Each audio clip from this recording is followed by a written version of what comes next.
Hey guys, welcome back to the channel. This is story about what if Naruto trained by Mito Ghosts part 1. Before I start, please do support for more amazing content and comments for part 2.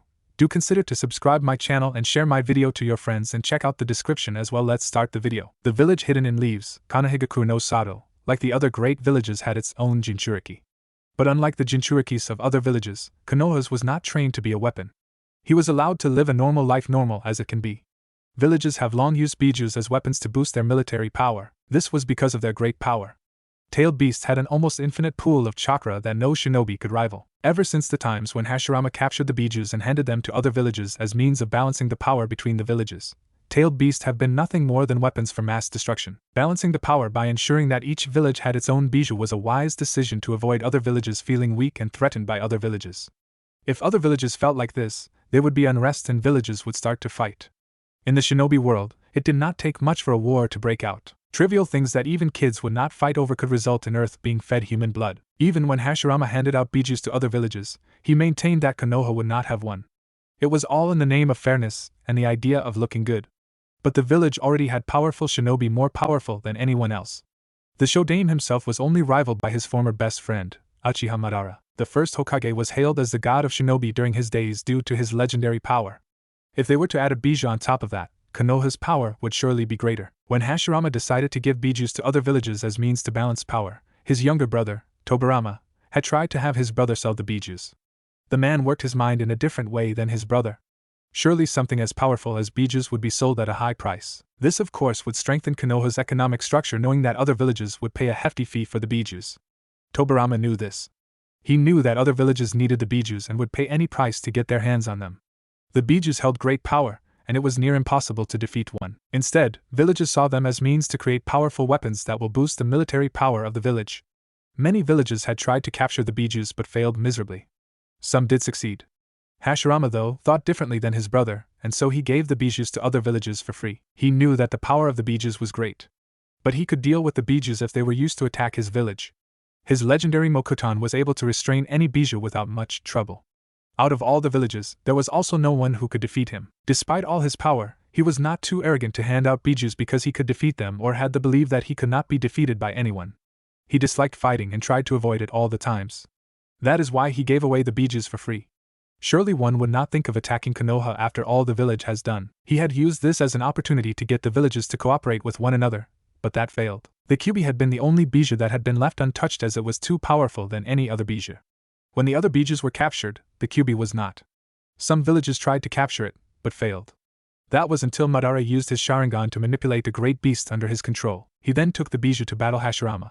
It was during that battle that Hashirama took away Madara's control over the biju. And then it came to Kanahigakure no Sato. The biju was sealed within Uzumaki Mito, the Shodai's wife. The Uzumaki woman became the first Jinchuriki of the kyubi. But the fact that the kyubi was sealed within her had remained a secret that was only known to top village officials for security reasons. Mito carried the biju all her life. Even after Hashirama had died, she still lived on carrying the biju. She never used the kyubi's power, but merely contained it within her as Hashirama had deemed it too dangerous and powerful to be left alone to roam around the world freely. The belief only served to make the biju hate humans even further. When Mito was too old and her body becoming too weak to hold back the biju, someone else was brought into the village of Konoha. Uzumaki Kushina was brought from the land of whirlpools, the home of the Uzumaki clan. Kushina had special chakra that could hold back the kyubi. That was why she was selected to be the Jinchuriki of the beast, the second Jinchuriki of the kyubi. Before Mito died, she passed on the burden of carrying the kyubi to the young Uzumaki girl with the words that she could conquer the kyubi's hatred through love. Kushina held the biju from her young age into her adulthood, never knowing that her only son would one day carry the burden she carried. Kushina's status as a Jinchuriki of the kyubi was also kept as secret from the villagers. Only the high-ranking officers within the village were told of this truth. For this reason, she was able to live within the village without suffering the fate other Jinchurikis face. October 10th, the fateful day the kyubi was forced to run rampage in Kanahigakure by a masked man. Before that, Kushina was giving birth to her first child, who was already named Naruto. During the time of childbirth, the seal containing the kyubi weakened greatly, and with enough force, the biju could break free. To avoid something like that happening, Hiruzen Sarutobi had Kushina transported in the outskirts of the village while being protected by his most trusted ANBU. While Kushina gave birth, Minato helped strengthen the seal. But the masked man appeared and killed all ANBU before forcing Minato, the Yondaime Hokage, to leave Kushina behind so to save his son. He really had no choice though. The masked man took advantage of this and extracted the kyubi from Kushina before subjugating it with his Sharingan. Kushina was able to survive due to her tremendous life force. The masked man then summoned the beast into Konoha. The Kyuubi did much damage to the village and killed many. No one could stop it. No form of ninjutsu could harm it. The situation seemed hopeless without the great Senju Hashirama to subdue the beast with his Mokutan ninjutsu. But during that state, the famed Yondaime Hokage stepped up, but not before fighting the masked man. Minato appeared and teleported the bijou outside the village before sealing it inside his son, Naruto, who became the third Jinchuriki of the Kyuubi. Minato and his wife, Kushina, died during that night without being able to raise their son, but even so, they died smiling, having protected their village. And Minato held great belief that Konoha would treat his son well. Unfortunately, that was just wishful thinking. Naruto's status was made public, and this is how this life turned out. Chapter 1. Should have stayed home. Typical, they all stared at him like they had seen some monster. They looked at him with hatred that burned deep within their hearts. What sort of a monster was he then? When he was younger, he had questioned himself so many times what sort of a monster was he. They always referred to him as that thing, so he was curious. Some things were better left unsaid, they said. He could see the logic in that. However, people tend to hide things that ought not to be hidden. He was a curious person by nature. Probing into the mystery behind the hateful stares and the silent treatment had gotten him far. Curiosity was not a bad thing, it never killed anyone. How could it be bad if he was merely investigating a mystery that affected his mental state? He could not possibly remain ignorant, and so he observed to satisfy his curiosity. The result had been a disappointment, but that did not matter as he ended up knowing why. It was funny how the world was and how things played out. Konoha looked at him with burning hatred, great loathing. The villagers, young and old, disliked his very presence. Even his shadow was dangerous to touch. He walked about the streets oblivious to the truth while everyone else knew. They played him for a fool. For what reason? Simple, he carried the great nine-tailed demon fox, the destroyer of villages and a force of nature. He carried a beast that could level mountains under its paws. The Kyuubi was rumored to be a beast of infinite chakra, immortal, and its very being was hatred. The beast was said to have hatred that defiled anything it touched, yet he had been tainted with such demonic presence, and the hatred had yet to defile him. Konoha feared the Kyuubi like a little child fears darkness. When a baby is crying because of the fear for what might be in the darkness, Konoha wets her pants, hiding inside the tunnels that lie deep under the Hokage monument. She cries for someone to help her, but her parents are both dead. Perhaps her caretakers may one day wipe all her fears away. Perhaps the villagers saw the nine tails in him. They saw the very thing that killed their loved ones, the very thing that nearly destroyed their village, the very thing that took away their beloved Yondaime Hokage. They loathed the bijou more than anything, yet at the same time feared the bijou more than anything. It was laughable that even the thought of the bijou gave them unspeakable nightmares. They say that he was a disease, and his presence in the village did not do them any good. Yes, he was no longer a child, he was not Uzumaki Naruto. He was not just a 13-years-old boy with no parents. He was just a thing they wanted nothing more than to get rid of. They spoke about the Sandaime not caring about their well-being for keeping him in the village. Yes, they wanted him gone. If he suddenly disappeared, they would probably throw a heap of celebrations. Despite the fact that they hated Uzumaki Naruto more than anything, they could not do anything to him, they could not touch. It was not the Sandaime's law that forbade them from speaking about the Kyuubi. It was not that they feared what the Sandaime would do if they rebelled. The Sandaime would be forced to side with them if they rebelled against his law. They knew it, and the leaders knew it too, that the villagers made Konoha. Without them, there was no Konoha. Even with all that, they could not touch the parasite in their midst, they could not touch him. Why? It was simple, they feared him. No, rather, they feared the Kyuubi. They feared what he would do if they pushed him too far. Even in their blatant ignorance, they could still see danger when they see it. Not even shinobi dared to hit him, or lay a hand on him. He was the Jinchuriki of the Nine Tails after all. The reality must truly make them feel hopeless. It was laughable to him. They hated him and would love nothing more than to see him gone, but at the same time, they could not touch him. Could may be not the correct term to use.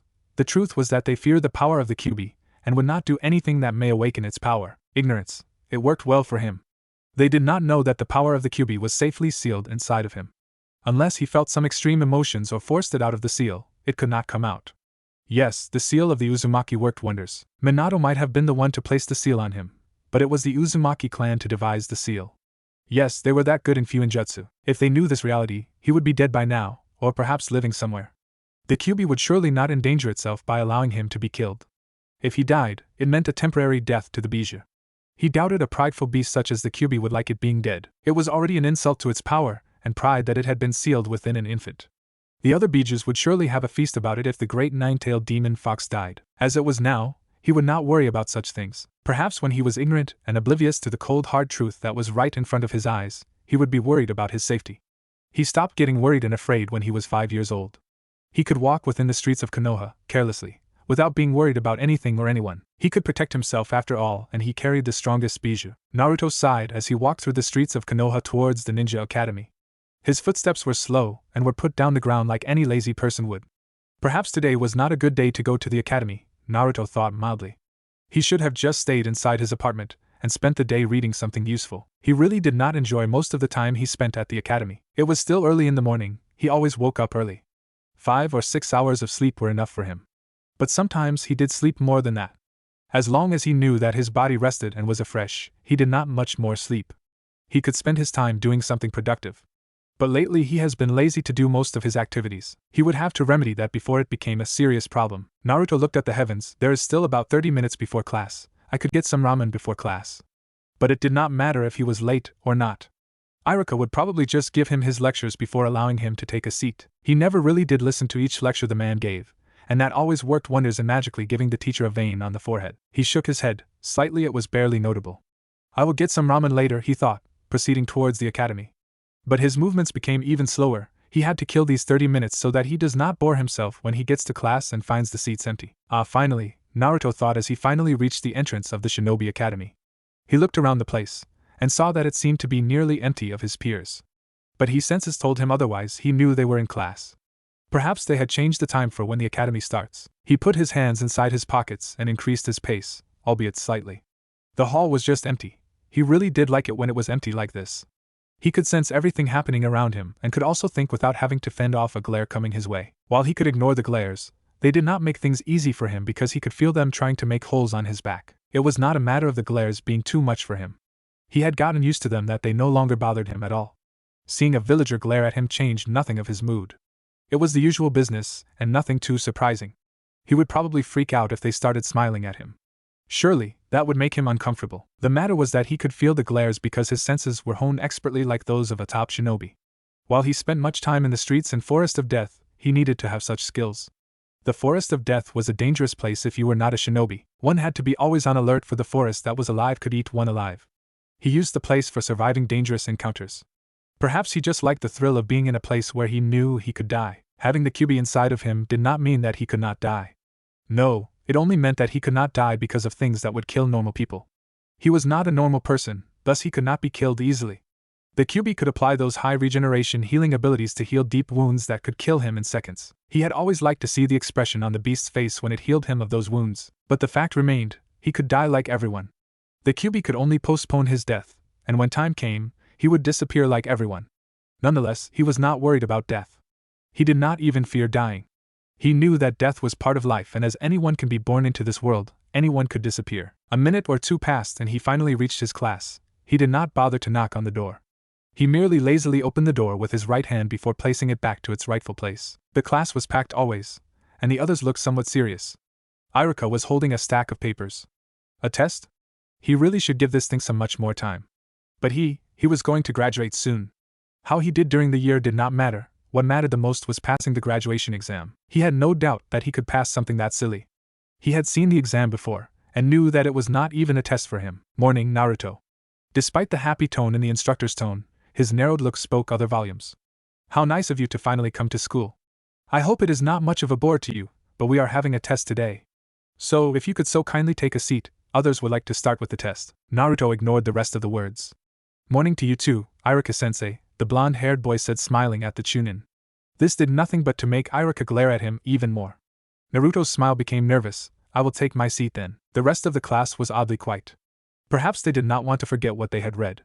Taking part of this little occurrence would not have been much of a new thing for them. They usually did so when he came late or slept in class. It would be until Iruka quieted everyone down so that he could do the job he so loved without much noise to disturb him. As Naruto walked up towards his seat at the corner of the class, he felt a familiar stare coming towards. He looked at the culprit with a smile, and the girl looked away, red-faced like she had been caught stealing. It was the normal occurrence. She would stare at him while he was not looking, and when he stared back at her, she would quickly look away, looking flustered. Perhaps he enjoyed seeing the look on her face. Nice of you to finally show up, Naruto, Kiba said, in a low tone so that Iruka would not hear him. It would not be pretty if Iruka caught him talking while they were preparing for a test. He envied the fact that Naruto could come to school when he wished, but he would never admit it to anyone. His mother or sister would drag his ass if he decided to slack off. If I did not come, I would miss Kiba-chan ace this test, a bit sarcastic as he responded. He too, in a low tone that only the Inuzuka heir could hear.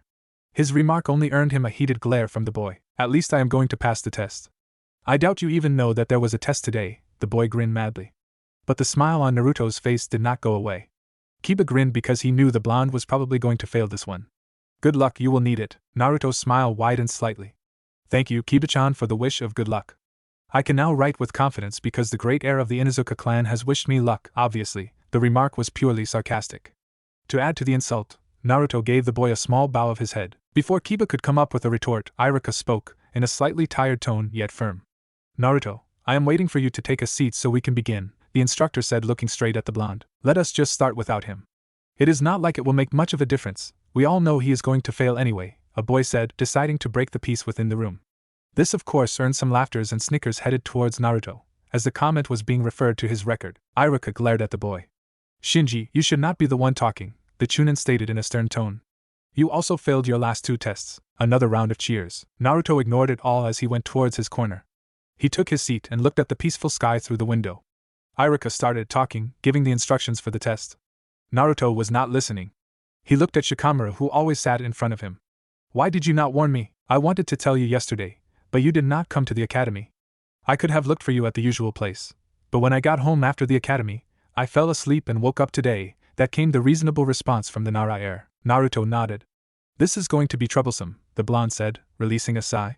He placed his hands on the desk before resting his head on them. I hear you, Shikamaru agreed with the blonde. Naruto released a yawn. I really should have stayed at my apartment, he thought as he looked at Iruka, who had started handing out the question papers, as well as the answer sheets.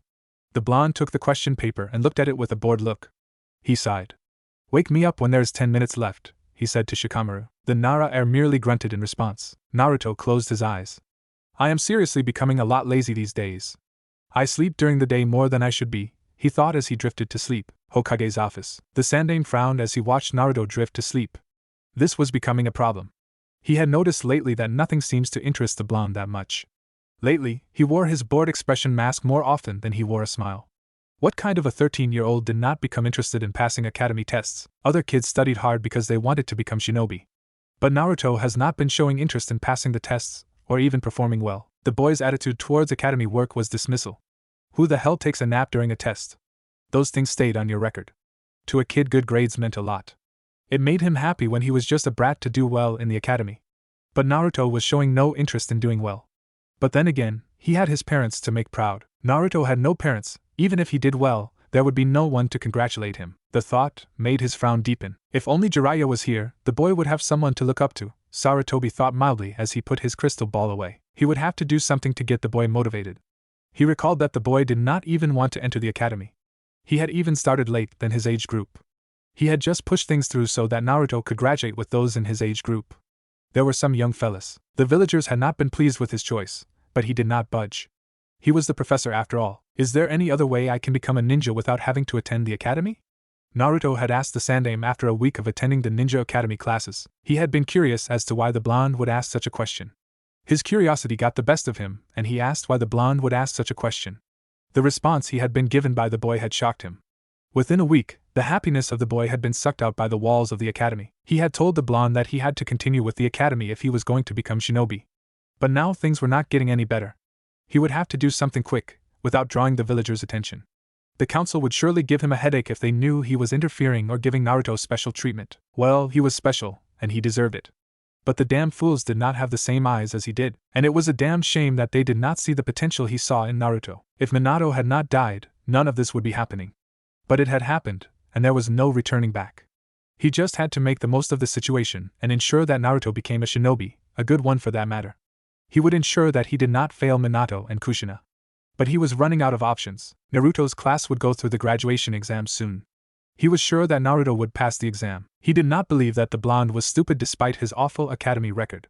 Most trouble was caused by the hatred people carried for the Kyuubi. He knew that even some academy teachers were willing to sabotage his education, although they seemed to fail. They settled abandoning his training, but he had done well in making Iruka Naruto's teacher.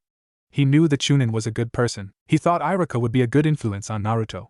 But that was not bearing much fruit as Naruto did not appear to take interest in anything from the academy. What made him smile was that Iruka did not treat the boy like other teachers he had assigned to Naruto before. The Chunin taught Naruto the entire things he taught the other students. The rest was really up to the boy. An Umbu made his appearance known to the Hokage.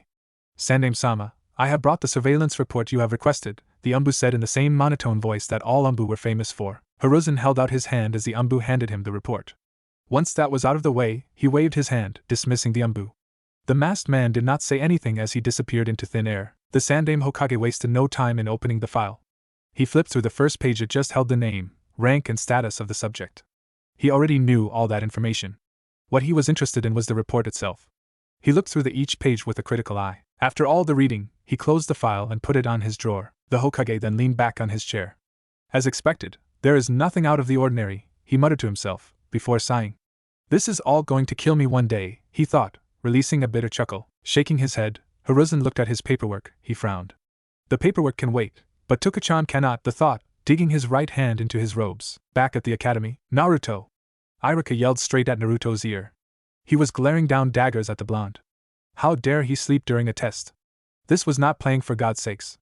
This was serious life, and he was just sleeping. Not even Shikamaru could do that. Well, he would after he finished writing, but that was not the case. Naruto had yet to even start answering his questions. What? Naruto woke up abruptly as he suppressed a wince from the tone of Iruka's voice. It was really loud and not healthy for his ears. He settled for smiling when the Chunin hardened his glare. Sometimes Iruka could be scary when he wanted to be. Seriously, Naruto, you have to start taking your studies seriously. Iruka spoke in a soft tone, never losing his death glare. The Chunin then shook his head. Start writing and I won't give you extra time. If don't finish, you will fail again. With that said, the Chunin went down so he could observe each student. After Iruka had made some distance, Naruto looked at Shikamaru's back. He must be sleeping with his eyes open, the blonde thought. I should have done that from the start, and I was having a nice dream, he mumbled quietly before taking a look at the questions. History? Who are the founders of Konohagakure no Sado? Which two clans first settled in Konoha? Naruto groaned as he read the questions. This was stupid. If you got the first question right, you could not fail the second. Anyone who got the first question and failed the second as an idiot. Well, he could understand why the question only carried few marks. I should have stayed at my apartment. This is boring, Naruto thought as he browsed through the questions to look for questions that would be worth his efforts to answer. It was plain stupid to ask him who founded Konoha, to make it worse, in a test of all things. Everyone ought to have this kind of knowledge, it was common. Anyone who did not know it was just plain ignorance. I'd better start answering the questions before Iruka says time is over, Naruto said to himself as he looked at the clock. There was only 2 minutes left before the time set could be over. He had 2 minutes to write something. Well, it was more challenging this way. He then started writing. 2 minutes later. Okay, students. Your time is up, Iruka said, smiling at his students. He was sure that he had set more than enough time for them to finish writing, especially when the answers were easy. He could admit it to himself that he had set an easy test for his students. He just wanted some who have been failing to get a morale booster by passing this one. He just hoped that Naruto had written something. None of the students complained about anything. They brought their papers to his desk before taking their seats again. Ah crap, Naruto muttered. I forgot to write my name on my answer sheet, the blonde said, looking through the window. He knew Shikamaru was listening. Normally, he wrote his name before answering anything. But this time had done things differently. Shikamaru sighed. I did not hear you, the Nara heir said, burying his face on the desk. Getting into this kind of conversation would only be troublesome, and he would rather avoid anything troublesome. Naruto was just a troublesome person. The blonde raised up his hand. Iruka was quick to notice it. No, Naruto, you can't go home now, the Chunin said with a bit of impatience. Where did that come from? Naruto asked himself, hearing Iruka's response. Was the man thinking that he had raised his hand to ask if they could leave? Sighing, Naruto spoke. That is not what I want, Iruka-sensei. What is it then? His impatience had now become visible to everyone in the class. Naruto could be so much annoying and troubling sometimes. He had many students to deal with, but he had never met anyone who could be as frustrating as the blonde. I forgot to write my name on my answer sheet, Naruto said, scratching the back of his head while he gave Iruka a nervous smile. There were a couple of snickers and some mutters of idiot, or something along the lines. But the blonde ignored it all. He did not care much for what the kids thought. They understood nothing, and only played the ignorant children. Fine. I will write it for you when I mark the papers, Iruka responded quietly. He knew Naruto's handwriting and would never mistake it. He also knew that he would be able to find Naruto's paper easily, given that there was bound to be gaps of unanswered questions. Iruka sighed as he looked at Naruto. The blonde was already looking through the window. You can take an hour break. You will return to class after that, and don't take much time. Everyone can go now, except for you, Naruto. You have already taken your break. Naruto sighed as he watched his classmates leave class through the reflection on the window. It was still morning. There was no need to go outside. He would leave if he had to take some time to eat, But he knew the mates who went outside were just going to be babbling about this and that. Sometimes he thought he was stuck in a 13-year-old body. He could not find himself enjoying the usual conversations his age group had. They bored him more than anything. Well, given this time, he may as well read something. You are not going out, Naruto said to Shikamaru, who was still sitting behind his desk. He looked like he wanted to get back to sleep more than anything. He noticed that Chuji had also not left the class. Then again, Chuji was wherever Shikamaru was. No, the Nara genius responded lazily. If I go out, I won't return. And my mom is going to be troublesome if I end up ditching class because it was too troublesome, Shikamaru said quietly. Even the thought of his troublesome mother gave him a headache. You will never stop fearing your mother, will you? Naruto questioned, smiling at his classmate. It was amusing that out of everything in this world, Shikamaru feared his mother more than anything. It was also apparent that even his father was afraid of his mother. The Nara heir had no shame in making mention of that. He would probably never know since there was no mother in his life. His mother was already dead. So there was no experiencing any of that. Shikamaru was not the only one who was afraid of his mother, even Kiba was afraid of his mother. Well, he could understand why the Inuzuka would fear his mother. The woman was crazy. He had seen her a couple of times. And she had no problems embarrassing Kiba in front of everyone. Sometimes he felt pity for the Inuzuka. No, scratch that, he did not. It was downright amusing to watch. Overall, the kids say that mothers were scary. He did not know any other, and would never see any of that. His own mother was resting in the afterlife. He could only hope that she was at peace. Maybe you should see her one day, and you will know what I am talking about, Shikamaru said in a low tone. He was careful not to say anything that would remind the blonde that he had no parents. It would not be a good thing to sadden his classmate. But then again, he had never seen the blonde sad before, never. There was always a smile. Sometimes it was neither happy nor sad.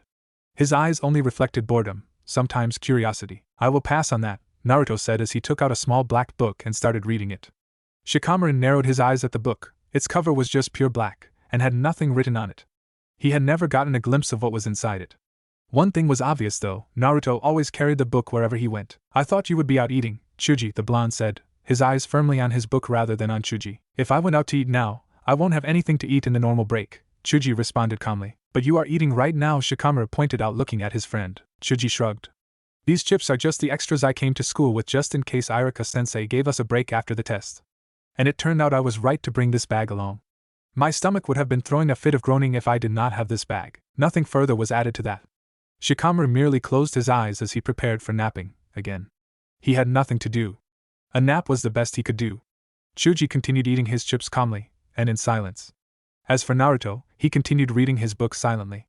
He read it until the others finally came back and took their seats. Irika then came back to class, wearing his usual smile. Okay class, we are going to return to the usual schedule, Irika stated looking at his classroom. I am waiting for Mizuki to get here so we can begin. He paused for a moment. He was supposed to be here by now, the man said to himself, then to anyone. That did it for the class. They started making noise as they waited for the assistant to arrive. Mizuki was usually the one to assist during tests and practical exercises, in the training ground. Naruto held no love for the Chunin. The man hated him. He could see through that fake smile he always plastered when he looked at him. There were times when he hated smiling at the man. His hatred was blatant, and he could not hide a damn thing. Some people did better in hiding their hatred. But the man was a failure in that regard. Mizuki will teach you for the next hour, Irika said. The man then started talking. He was teaching more history. Sometimes he thought that Irika only gave the man an opportunity to teach history just to mess up with the man. History was damn boring. He hated learning it, especially since he learned all of Konoha's history when he was just 7, and that was 6 years ago. Spending his time listening would only bore him. The worst part was that the man taught history wrong. He did not even bother to make it worthwhile, and so Naruto drifted off to sleep. Later, he looked at around the streets with a bored look on his face. They looked as lively as always. Deep inside in that liveliness was deep hatred that disgusted him. Of course, the hypocrites of this village did not please him at all. He felt disgusted just by looking at them, and if it was not for the fact that he embraced the hatred, he would have very well spat on their good-for-nothing hypocritical faces. Someone hit him.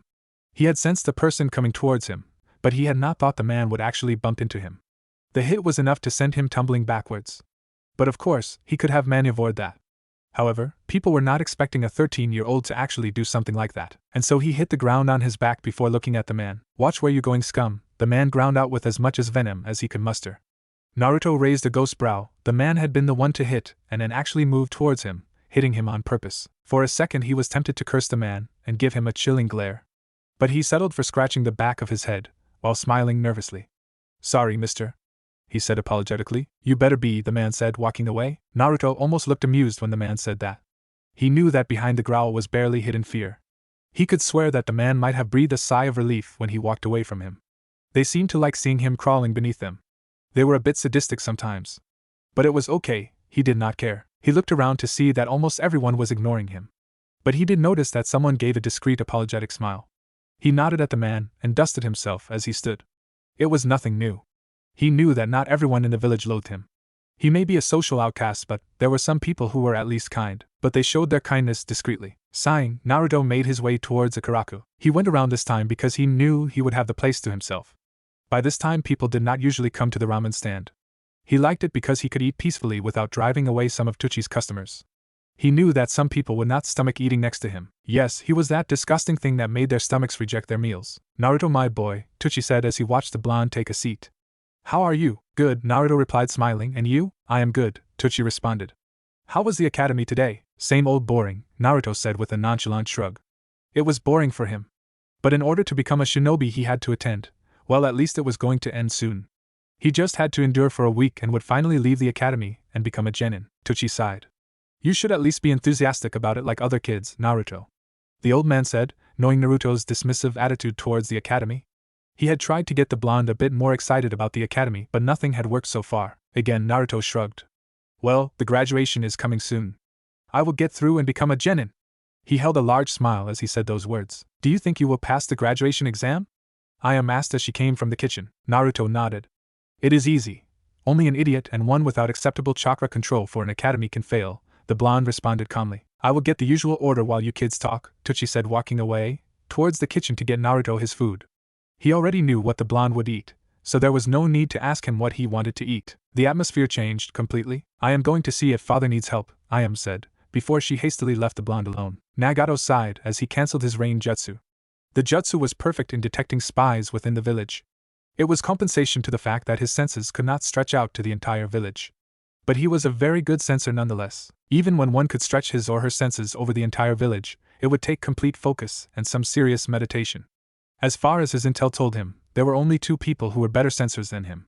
Well, he also had some ridiculous chakra control. For someone who had so much chakra as him, it was hard to believe that he could manipulate chakra like he does. There were no spies within the village or some unwanted guests. He made sure to deal with any intruder in his village. He did not like it when someone infiltrated his home to gather some intel. The village's security was of high level. It was nigh impossible to sneak inside. And even if someone did sneak inside, he would not take much time to realize that someone was inside this village. Even top spies knew that Amigekyo was not a playing field. He doubted that even the infamous snake Sannin, Orochimaru, could tempt his ire by trying to enter the village. He would slit the snake's throat and burn it down. This village was heavily protected. It was the ideal place to keep secrets. When you entered using the back door, you could never go out. It was the den of a lion. Once you entered through the back door, you forfeited your life. He looked at the streets of the village with an expressionless face. Ever since he took over the village, it has been raining peace. He had ensured that everyone in the village was safe and eliminated everyone he considered an enemy. Yes, there was no one who he even suspected to be any enemy. Even a suspect was not allowed to live. That is how he had managed to lead this village and hold on firmly as its leader. From the Third Shinobi World War, he had been the leader of the Amigekyo. He had eliminated Hanzo and everyone who was associated with him. He did not want anyone to start a rebellion on his village. His organized assault on Hanzo had led to the freedom of Amigekyo. Of course, he had not eliminated Danzo's army alone. He had his own army to command.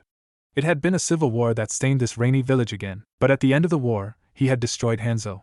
And that left aim in his grasp, since he single-handedly destroyed Hanzo and his remaining henchmen, and the fact that he had never been defeated in battle. The villagers of Amigekyo had started calling the god of Amigekyo. Well, he had started calling himself the god of peace. Still, the villagers never referred to him by his name. He had abandoned the name long ago. Only those close to him were the ones who called him by his real name. To anyone else, he was known as Pain, and to the villagers of Amigekyo, Pain-sama. He was proud of the fact that many have not seen his face. People have seen Conan's face, but he never exposed himself. His paths were the ones who always got to see the world. Even the Akatsuki members have not seen his real body. He only interacted with them using Tendu. He was not the only one who had a name from the villagers. Conan was also given a name. She was the angel of Pain-sama. She had fought alongside him during the civil war, which was now but a history. But word had not gotten out that their civil war had ended, and in his favor. He had ensured that the word never got out of the village because he knew if it got out, he would have to deal with annoyances. Nagato turned around from the view and walked towards his office. He found Conan sitting down with her usually blank look. Have you gotten a word from him? The woman asked, looking straight at him. Nagato did not respond immediately. He first went to take a seat before responding. No, last time he was here, he said he would keep his distance from us. He said that someone was watching him, and it would be troublesome if he had to watch his back every time he decided to come here. It has been 3 years, Nagato, Conan reminded her partner. Really, judging by his posture and expression, he did not seem to mind about it. He was not as concerned as she was. It was not that she was impatient, she was just worried. I know, Nagato responded blankly. It has been 3 quiet, long years. Ever since we dealt with the Obito issue, we have had little to do since the village was already stabilized. And the Akatsuki has been quiet. I have yet to speak to any member in 4 years. Conan nodded. Well, that is not anything unusual, she said, referring to the fact that Nagato has not been in contact with any Akatsuki member. Sometimes they could go for about 5 years without contact. But when he called, it was back to business. How are we going to deal with the Obito issue? The time for moving again is coming soon. Itachi and Kisame are the only ones who know about him, since both were recruited by him. But Kisame is the one who has seen his face. Itachi did not, he only suspects something. Those two are the only ones who need to be spoken with, since both will be curious as to why he has not made any contact, Nagato said, before pausing for a moment. They will be told of what happened, and if they have a problem with it, they will be eliminated. Conan nodded, not feeling anything to the fact that Nagato was speaking about killing both Itachi and Kisame should they rebel because the one who recruited them is no longer in this world. Akatsuki did not accept anyone who betrayed them. I doubt Itachi will have a problem with it. The one who might have some reactions would be Kisame. I doubt he too will do anything rash. But of all the members of Akatsuki, Kisame was the only one who knew the goal Obito had for the organization. Nevertheless, he was not worried about it. It would be a pity if we lost them, though. They are both useful to the Akatsuki. No one could probably replace them should we lose them. Have you already drawn plans for when we start moving again? We will not be moving in the same direction as we were before he came, Conan said. She was not the one with the dream. She was merely a pillar that supported the dream of Nagato and Yahiko. The latter had once said that Nagato was the one who would take Akatsuki to new heights. But it appears that Nagato always wanted to follow someone. Well, at least now he was not exactly following someone. We have already discussed the important details with him. He watched Conan carefully to see how she would react to this revelation since she was not there when plans were made. She was busy cleaning up a mess they had created while dealing with Obito. He got a raised brow from the woman in response to the revelation. When did that happen? It happened after we removed Obito. That was when he said he would not be coming here, Nagato responded carefully, so that he would not have Conan think that he was keeping secrets from her. He did not like doing something like that to her, especially given their history together. Conan nodded. I am expecting a delivery. With that, she stood up and left the office without more words. Nagato did not say anything either. He did not even watch her leave. He just drifted off to his thoughts. Konoha, the Sandname sighed as he leaned back to his chair. The graduation was coming soon, and he wanted to pick the best sensei for Naruto should the boy pass his graduation exam. He wanted someone he could trust explicitly. Someone he knew would not drive the blonde into the forest to get him killed. If he got a jonin that held hatred for Naruto, he would have made a grave mistake. That person would surely leave the blonde to die if the opportunity presented itself. There were a few jonins he knew would not bring harm on Naruto, purposely. But he needed one that would be suitable for the kind of training the blonde would need. He also needed someone who could handle the blonde and subdue him if it came to that. He had no doubt that Naruto may one day be able to access the chakra of the Kyuubi, so he wanted someone who would be strong enough to deal with it. He just hoped that something like that would happen before he had told the blonde about his status as a Jinchuriki. As far as he was concerned, the blonde was oblivious to the cold hard truth. He had never told him and forbade anyone in the village from even saying the Kyuubi. If one broke such law, death awaited. With the surveillance he has kept on Naruto and his very actions, he was positive that no one had told him about. Even though the blonde was not stupid, he doubted that he would have discovered the truth on his own. It would be something to dread if Naruto found out on his own and kept that fact from him. It was at times like this that he was thankful that the blonde did not come from the Nara clan. It certainly would be a disaster if the blonde suddenly says, I know. He would probably have a heart attack if that happened. But just in case, he has put plans for damage control should something like that come to happen. The chances were low, but it never hurt to be on the safe side. Especially since he got the feeling the things may not be as they appear. Shaking his head, Sarutobi motioned for an Umbu to appear before him. Get me Kakashi with force. Hi, the Umbu saluted before disappearing into thin air. Sarutobi knew that it would not be an easy thing to find the retired Umbu. The man could hide his presence very well, especially since he once was one of Konoha's top Umbu. The man was somewhat of a legend within the Umbu division. Added to that, the man would take his sweet time to get here. Sometimes he had to use force or remind the Jonin who he was. He may be old, but he was no weakling. 30 minutes later a disgruntled Kakashi appeared in the office. The Sandame almost chuckled seeing the look on the man's face. Almost being the key word. You called, Hokage-sama? As always, the man looked like he would rather be somewhere. But the Sandame did not read much into that. Yes, the Hokage said, taking out his pipe. If he was going to have this kind of conversation with the Jonin, it was best settle himself with it. He lit it, and puffed out some smoke before fixing Kakashi a look. Has something happened? Kakashi questioned, seeing the look on the Sandame. The look only meant serious business. So, he was curious. He would be ready for action if his services were required. No, the Sandame responded, shaking his head slightly. It is about Naruto. Silence greeted the office. Has something happened with him, Hokage-sama? Or do you wish for me to keep an eye on him? Kakashi asked a few questions. Normally that was what the Sandame would request of him when it came to Naruto. He knew that the Sandame trusted him with Naruto's safety more than anyone in this village. No, nothing has happened with him. The Sandame brushed away Kakashi's concerns for the blonde. What have you heard about him aside from anything that relates to it? Kakashi looked thoughtful for a few moments before he finally responded. I often hear other academy students calling him a weirdo and a failure. I also heard that he has never passed a test since the year began. Why do you ask, Hokage-sama? The Sandame nodded to himself before responding. I will skip the weirdo part and get to the failing part. Have you really observed him while he is at the academy? Kakashi shook his head. No, not really. Do it until the graduation. It is coming soon. Naruto's class will graduate this June since they were supposed to graduate last year December. Until then, the graduation exam, you will tell me what you have discovered. Hi. Is there anything else? The Sandame shook his head. You are dismissed. You will talk much with me after you give me your report. Kakashi nodded before disappearing. Danzo chose that moment to appear in the office. Hiruzen narrowed his eyes. He had stopped talking because he had sensed the men appear. What do you want, Danzo? If you had given me the boy, I would have trained him well.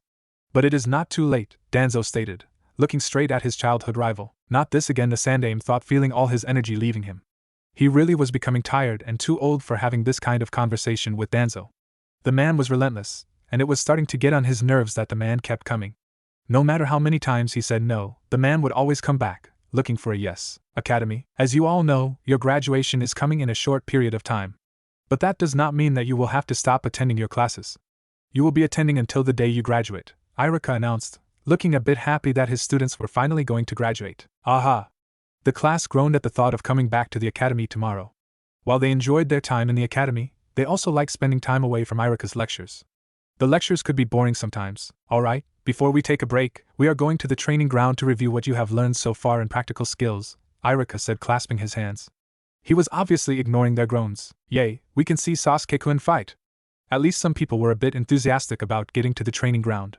The said Uchiha merely stayed quiet, ignoring everyone else. Come, kids, let's go, Irika said, smiling, as he began to walk away. He had again ignored something. He was tired of fangirls. No matter how hard he tried to get the girls to behave, he always failed miserably. When it came to their affections for Uchiha Sasuke, the girls were a bit crazy and would not hear a thing. Naruto groaned. He disliked doing something like this, especially when it was all just academy staff. He had watched real battles could shake the very ground he stood in. Watching academy students make a mess of academy taijutsu was nothing but a bore. How could he downgrade like that? Perhaps he had been quick to watch everything and learn all that he has learned. If he had not, perhaps he may have been interested in this thing. He doubted it though. Are you coming? Shikamaru asked, looking straight at Naruto with a bored look on his face. The blonde was sitting as though he was not go to the training ground with the others. He knew that the blonde had to be forced to participate in the training exercises, or else he would just look elsewhere. Do I have to? Naruto, almost but whined like a child he was. I don't really want to watch Sasuke beat the crap out of our classmates. I have seen the scene many times that it is not even worth it anymore. Shikamaru mumbled something, before shaking his head. I am just gonna leave you. Trying to convince you to do something is troublesome, the Nara heir said as he began walking down the stairs. You know, Naruto, if you don't go now, Irika-sensei is just going to come back here and drag you like last time, Chuji said, following his friend from behind. Sometimes, Naruto did it worse than Shikamaru. Perhaps the difference was that Shikamaru was just lazy, while with Naruto, nothing just seemed to interest him. Naruto groaned again, before looking through the window, for a few moments. Well, it can't be helped. If I don't go, Irika will probably drag me by my feet towards the training. And I don't want to mess my pants, I just bought them recently, the blonde mumbled to himself as he followed his classmates. He finally reached the training ground and found the others standing, prepared for anything. Naruto looked up at the trees not far away from the training ground. Oh god, not another one, he thought irately.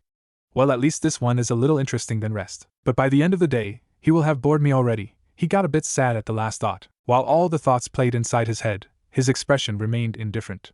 He was just staring far behind the trees, like he was not interested in anything. The person at the tree had thought he had been seen, but when he saw that the blonde's eyes were not directed straight at him, he sighed in relief. It seemed that the boy was just diverting his attention elsewhere so that he did not have to be tormented by Irika's lecture. Now that everyone is here, it seemed that he was just looking straight at Naruto. The blonde had been the last one to appear in the ground behind Shuji and Shikamaru. We can begin with this session and take a break. Are you going to participate? Naruto asked, looking elsewhere, but he was talking to Shikamaru. The Nara heir never took part in any of these activities unless he was forced to demonstrate something by Irika. No, it will be a drag. I would rather watch, Shikamaru responded. He did not like making demonstrations or being forced to spar with someone. It was too much of a drag to do that when there was nothing serious about it. Perhaps if it was a requirement of graduating, he would certainly do that. Well, it would not matter if Irika forced you anyway, Naruto responded, never taking his eyes off the greenly trees. They were quite lively. Perhaps they manifested the mood Hashirama always had. It is said that he was always a lively person, and sometimes carefree. If he does force you, I have no doubt that you are just going to get yourself knocked out just to get over with it. Whatever works to get Irika-sensei off my back, Shikamaru said in a nonchalant tone, before looking back at Irika. Now I will need volunteers. And the faster we finish this, I will free you for your lunch. Irika put on a good offer that he knew his class would love it. Unfortunately, no one wanted to take part. But the girls were not all that. Irika, pick Sasuke-kun. It was not a surprise to Irika that the traditional sensei was dropped as the girls addressed him. When it came to their Sasuke, those girls cared for nothing. They would probably threaten to kill him if he refused their demand. They had nearly mutilated poor Kiba when he had cursed their precious Uchiha, and Mizuki had also been nearly beat down. But the Chunin was a lot faster and quicker than them. Mizuki had made the mistake of sparring with Sasuke. He was trying to demonstrate the standard taijutsu stance to the class. Since the Uchiha was already good with taijutsu, the boy had been trained well before his family was massacred by his older brother. He also trained at home alone, unlike other kids. So Mizuki went on to spar with Sasuke. He made a mistake by misjudging the strength of his kick. The result was an unconscious Uchiha and angry fangirls thinking that Sasuke was dead. Irika could remember the day very well. Naruto had been laughing at the expense of Mizuki. The Chunin had tried to calm down the fangirls, telling them that Sasuke was alright. But the girls did not want to hear any of it. What was important to them was that Mizuki had hurt their precious Sasuke-kun. Mizuki had run about the training ground as the furious mob chased him. He had avoided them by using Shunshin to escape the academy. Irika was sure that they would have put his assistant to the hospital if they had gotten their hands on him. Mizuki could not have retaliated because they were just children. Well, angry children. But it would have been seen as a bad thing if Mizuki fought back. He was just glad that no one had gotten hurt. But Naruto was greatly amused by it. Pick Sasuke-kun, Irika. Another demand came from the chairwoman of the Nation Executive Committee of the Sasuke fan club. Irika was thoughtful for a few moments. He realized that it would not end well if he denied that request, given the looks the mob was giving him. If they ended up rioting, he would have to cancel school for the day. He certainly did not want to do any of that. Okay, he said, smiling. Uchiha Sasuke it is then, he said, much to the cheers of the fangirls. The dark and gloomy Uchiha then stepped out of the group. He looked so calm and carried the atmosphere of almighty around him as he stepped forward. It was probably just another day where he had to show his superiority by beating another loser. It was often annoying. But he would never deny the chance if he was given. While he may not admit it to anyone, he actually felt good about himself when beat down his fellow classmates. At least give me someone who will be a bit of a challenge, the last loyal Uchiha grounded, quietly. Yet, everyone heard him. His words only served to delight the fangirls, much to his annoyance. Really, he wished they could just all die and leave him alone. Sasuke-kun is so cool. The stars, hearts and everything went into display. Naruto merely sighed and looked away. He had looked back at the scene in front of him when the fangirls started placing their demands. This was something he did not want to see. Well, it was amusing back then, but now it was just annoying. He did not understand what the fuss was all about when it came to the Uchiha. The boy was cold, maybe he should not be the one to say that. But that was beside the point. The boy was an emo more than anything. But he was not much interested in the boy anymore. Any interest he had was lost already. Isn't someone going to go on and take on the emo? Maybe when someone finally beats his ass, he will stop being so damn almighty, Kiba said, looking around at his fellow males. There was also the fact that the Uchiha took all the attention of the females. If he got beat, it might make the girls lose all their obsession with him. Naruto, why don't you do it? Shikamaru asked, with slightly narrowed eyes that only the blonde could see. Naruto shrugged. Nay, I doubt that I can land a hit on the great Uchiha Sasuke. You are damn right about that. I have a better chance of beating that bastard than you, Kiba retorted. Akamaru barked, perhaps agreeing with him. Apparently the sarcasm was lost to him. How did he miss that one? Chuji asked, looking at his friend. He knew that Naruto could throw some sarcastic remarks every now and then. This one just a blatant remark, and yet Kiba failed to notice. I have no idea, Shikamaru responded with a shrug. Naruto poked his chin. Perhaps you are right, Kiba. I mean, you have a 0-5 record against Sasuke. You have had plenty of experience hitting the dirt. Maybe this time you will finally get it right. But if you do fail, you can always try again. I mean, you just have to be embarrassed by the guy you hate the most in front of the whole class. Your mom might even find the amusing part of it. Kiba glared. Are you mocking me? Naruto shook his head. I don't know. He truly looked he did not know. Ask Akamaru. Perhaps he understood me. I am sure he can interpret it for you. He seems to be a lot smarter and can understand human language better than you. Why did you say? Kiba asked, taking a few steps towards Naruto. The blonde looked around, looking clueless. Are you talking to me? Shikamaru's sweat dropped.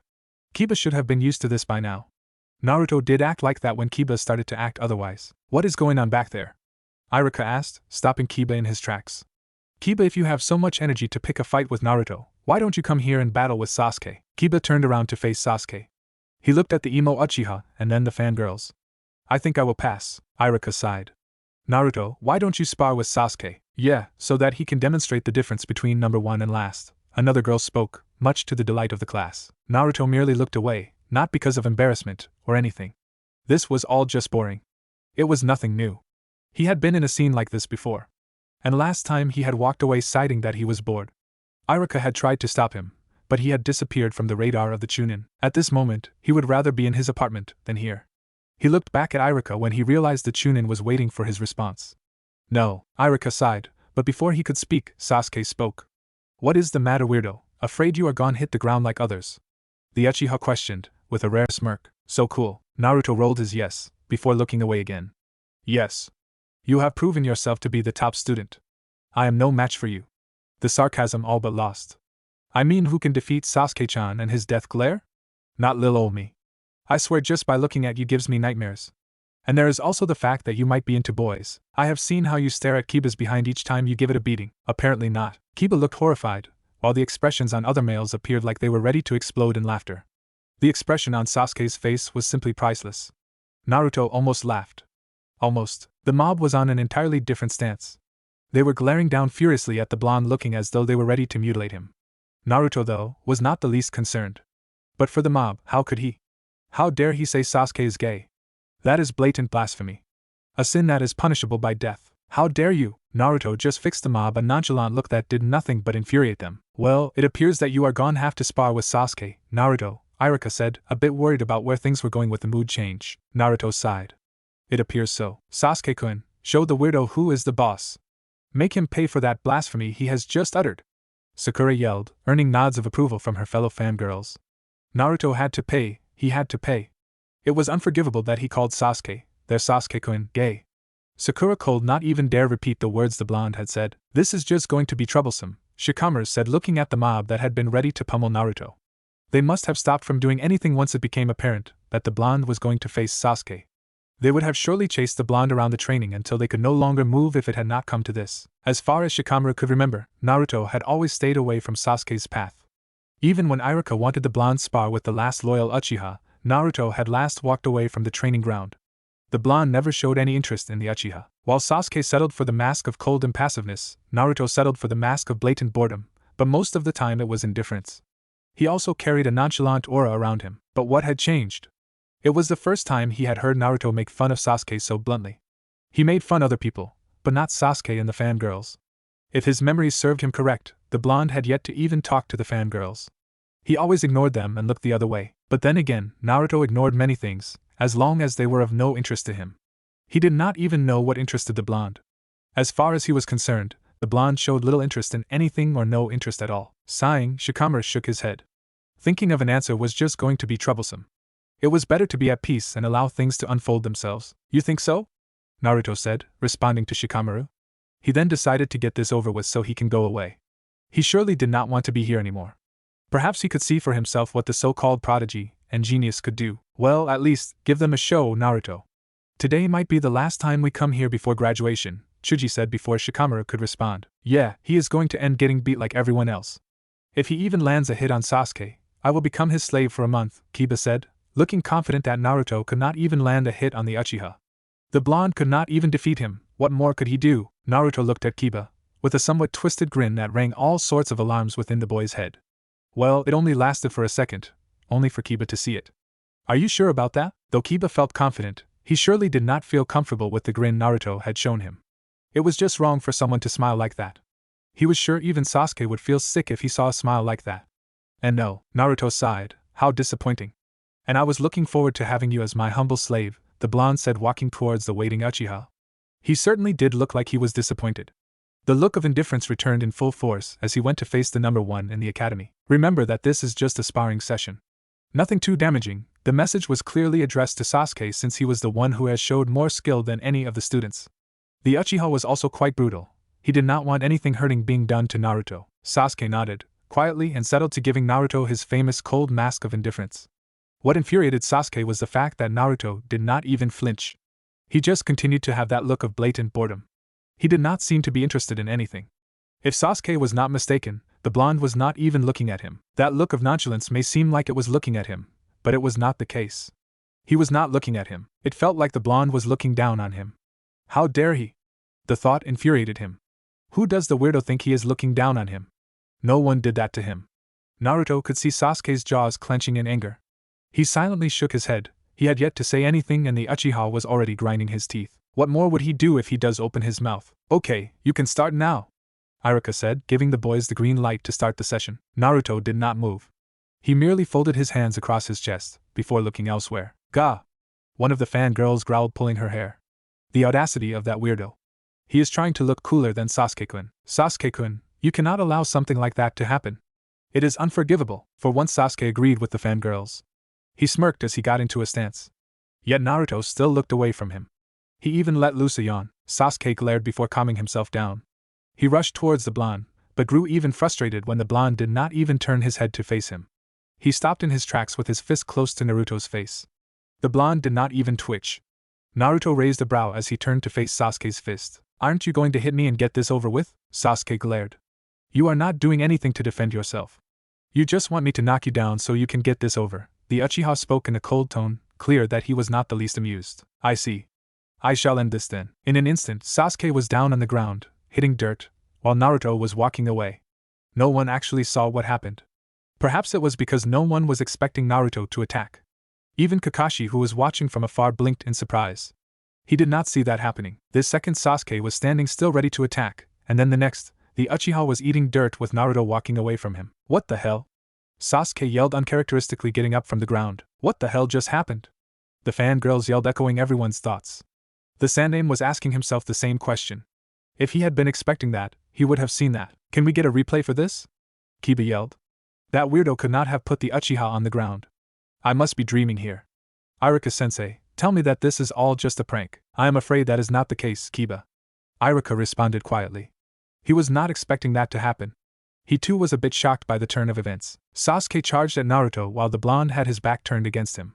He delivered a hard kick on the blonde's back, before moving down swiftly to a leg sweep.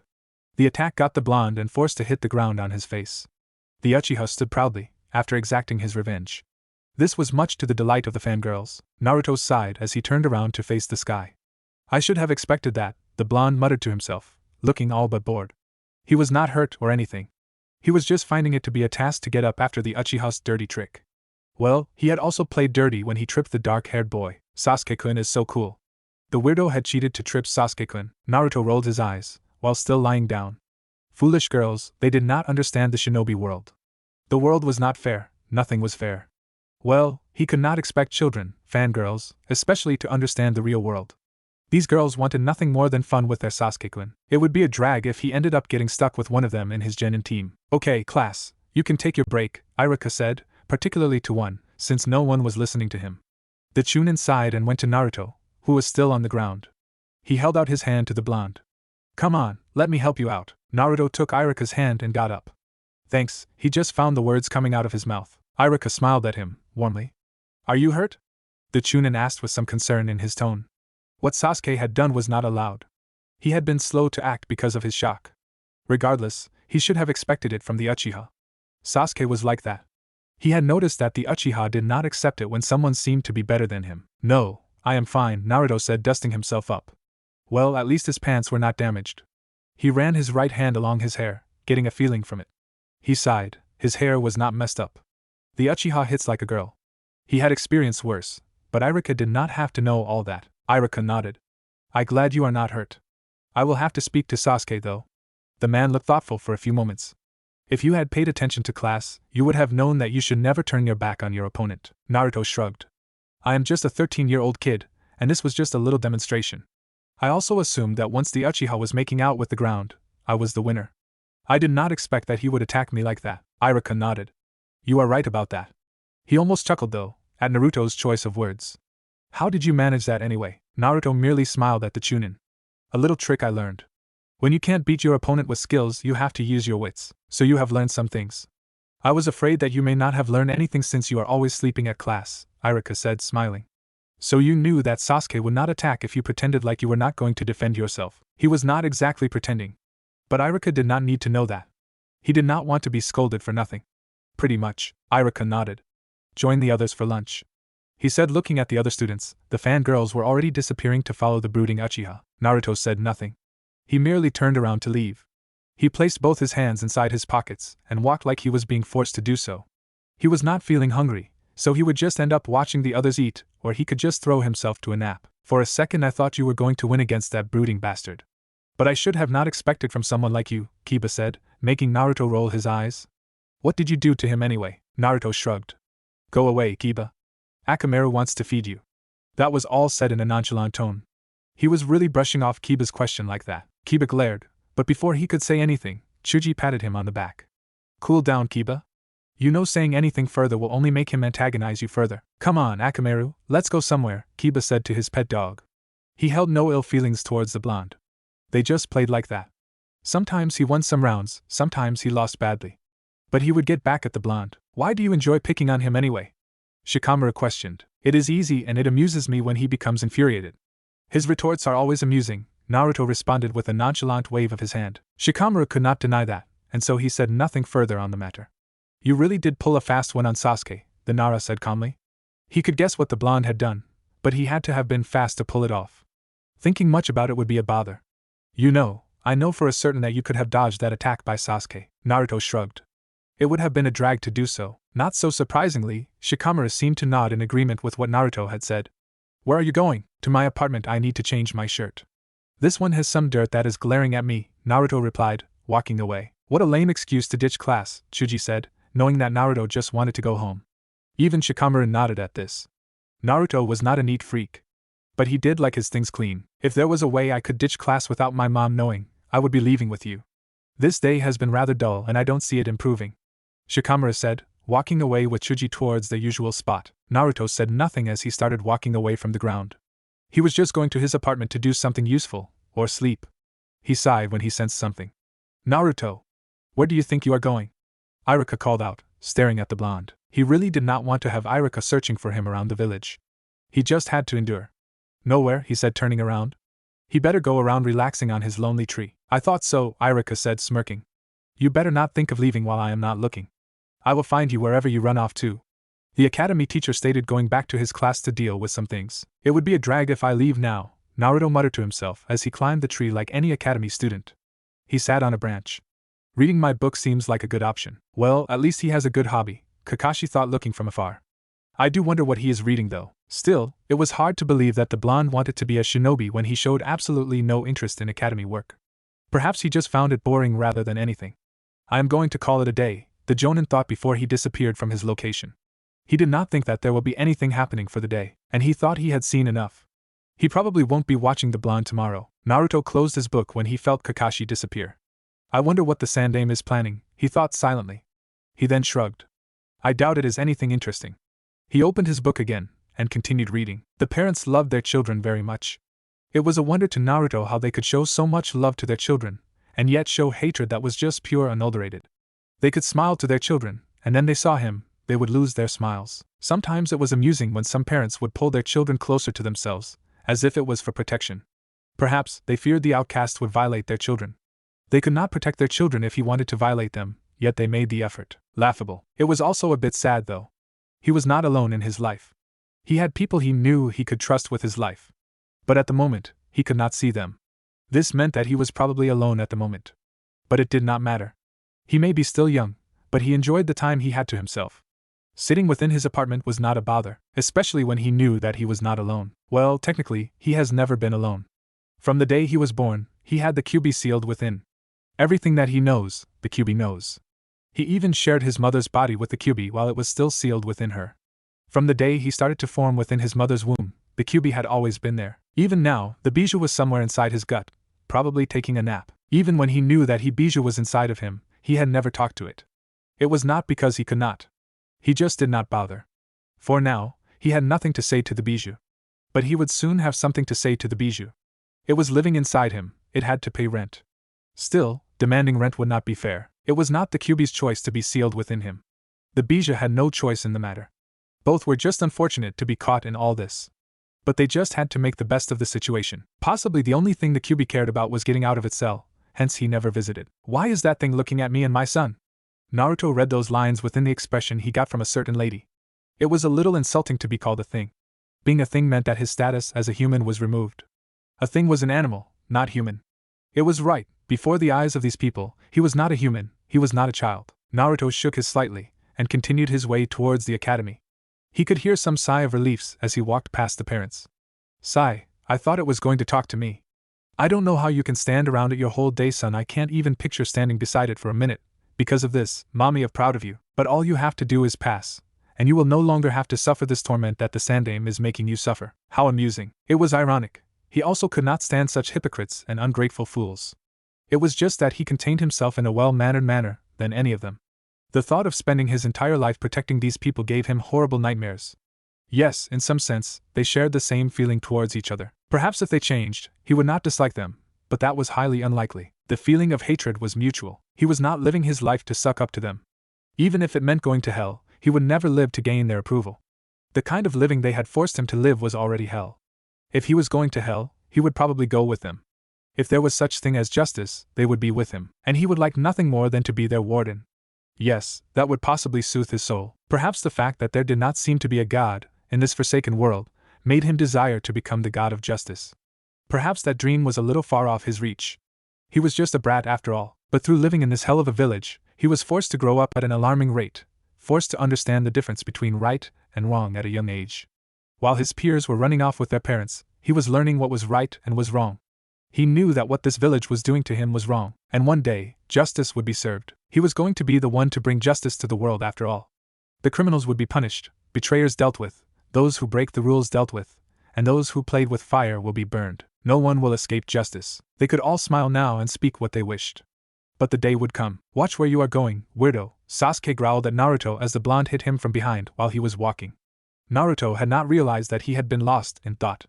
Sometimes when he thought of justice, he sort of lost of his senses. But he should work on that. He could not have his senses switched off, even for a moment. A single second was more than enough time for someone to drive a kunai through your chest in the ninja world. Naruto regained his composure after Sasuke had pushed him away. He looked at the dark eyes of the Uchiha filled with nothing but coldness and hatred. His own eyes showed nothing but boredom. His expression mirrored his expression, complete nonchalance. Sasuke gritted his teeth seeing that look again. How dare the blonde look at him like that? Those eyes just made him feel like he was worthless, like he was not even worth the blonde's time. It made him feel like he was seeing the look Itachi gave him. The man had said he was not even worth it to kill. Naruto was looking at him like he was nothing. The look Naruto gave him was no different from the one he gave Academy Work. Useless, not interesting enough. It even wounded his pride further when the blonde simply looked away from him and walked past him like he was nothing. He felt anger burning through his body and was struggling hard to contain his anger. He could feel the anger coursing through his blood veins, setting his blood on fire. The boiling blood almost made him explode in fury. They had already reached their class, and when Naruto had opened the door to the class with his right hand, Sasuke grabbed the left, forcing Naruto to turn to him. He noticed the heated glare the Uchiha gave him. If looks could kill, he would have been lying on the floor dead by now. Sasuke clenched his jaws tightly at Naruto's nonchalant attitude. He was shaking in anger that he did not even that he was squeezing Naruto's hand, hard. But oddly, Naruto said nothing about it. Even though he could feel that the Uchiha's grip was getting way too tight for his comfort, he did not even wince. The opening of the door brought the others who had already been in class to witness this little ordeal. The fangirls were much more excited than anyone, wishing for Sasuke to beat the crap out of the weirdo. Naruto ignored it all though. It would be a little troublesome if he paid much mind to them. It was also nothing interesting either, so it was not worth his attention. Are you just going to walk by after that? Sasuke questioned in a low growl. It was unforgivable for someone to do something like that to him. If it was he who had done it, that would not have been a problem. But this was not him, and it was the loser who had done it to him. He could not just leave like that. I was going to do just that, Naruto responded in the same nonchalant tone he always used. But it appears that you are not going to allow me to leave. Apologize. No, Naruto would have normally apologized, but he wanted to see where the Uchiha was going to take this. He was curious. He knew the Uchiha was bold, but he did not know if he was going to be brave enough to do something. This was interesting, a little. You are misunderstanding something. The Uchiha was right in front of the blonde. I am demanding that you apologize. That was the unspoken threat that the Uchiha laid. Well, he certainly had guts. No one could blame him for being confident, though. He had proven to be the best in the academy. Other teachers have called him a genius. Naruto suppressed an urge to roll his eyes at the unspoken threat. He had a mountain-sized beast living inside of him. Did Sasuke actually think that he could scare him? If you had the Sharingan, that glare of yours would do wonders and I would have apologized. He then poked the Uchiha on his forehead using his right-hand finger. This action triggered certain memories in Sasuke. Naruto then whispered to the raven head's ear. But you are just a little boy genius. Your only proof of that you are Uchiha is your pride. I can't believe that you have yet to unlock the Sharingan. Itachi would be so disappointed. Sasuke was already seething in anger at the mention of his brother's name. Within the next second he kneed Naruto brutally on his gut. He followed this by gripping the blonde's face with his right hand before slamming him on the ground. With one last glare after the blonde had hit the ground painfully, Sasuke walked away, much to the cheers of the fangirls. To add to the insult on Naruto, another fangirl came and crashed her foot on the blonde's gut, and stay down. The whole class was laughing again at Naruto's expense. Perhaps I went a little too far, the blonde grumbled to himself. After a few moments, he got up and placed his hands within his pockets before walking up his seat. He ignored the mocking and other sorts of snickers coming his way as he walked up. What was much interesting was that he was still carrying the same look on nonchalance, despite what had just happened to him. It seemed that he was not embarrassed by it. Naruto sighed as he felt the eyes of Hyuga Hinata walking with him. He could perfectly see the look on her face despite not looking at her. Today, he did not feel like messing with her. He just walked towards his empty seat in a slow pace. Despite his lack of response, the Hyuga still stared at him with her concerned gaze lingering at his form. It was surprising that the Hyuga could stare at him with such concern. Most Hyugas were mostly indifferent towards him. But this one was different, and a little creepy. You are an embarrassment to us men, Kiba said looking straight at the blonde. But I did not expect much from the loser. He did not even put up a fight. He just allowed the Uchiha to smack around like a doll. Even he would not allow something like that. This only allowed that bastard of a Uchiha to look even more good. You are a man? He looked genuinely shocked that Kiba was a man. It seemed that he believed that the Inuzuka was a woman. But Kiba knew that Naruto was just acting. Though, with the look on his face, you could believe that he was being serious. What is that supposed to mean? Kiba glared, much to Chuji's amusement. That was a good one, Naruto, Chuji said looking at the blonde, drawing a chuckle. It was amusing to see the blonde make fun of Kiba. He did not recall a day where Kiba did not say something that would draw the blonde to mock him.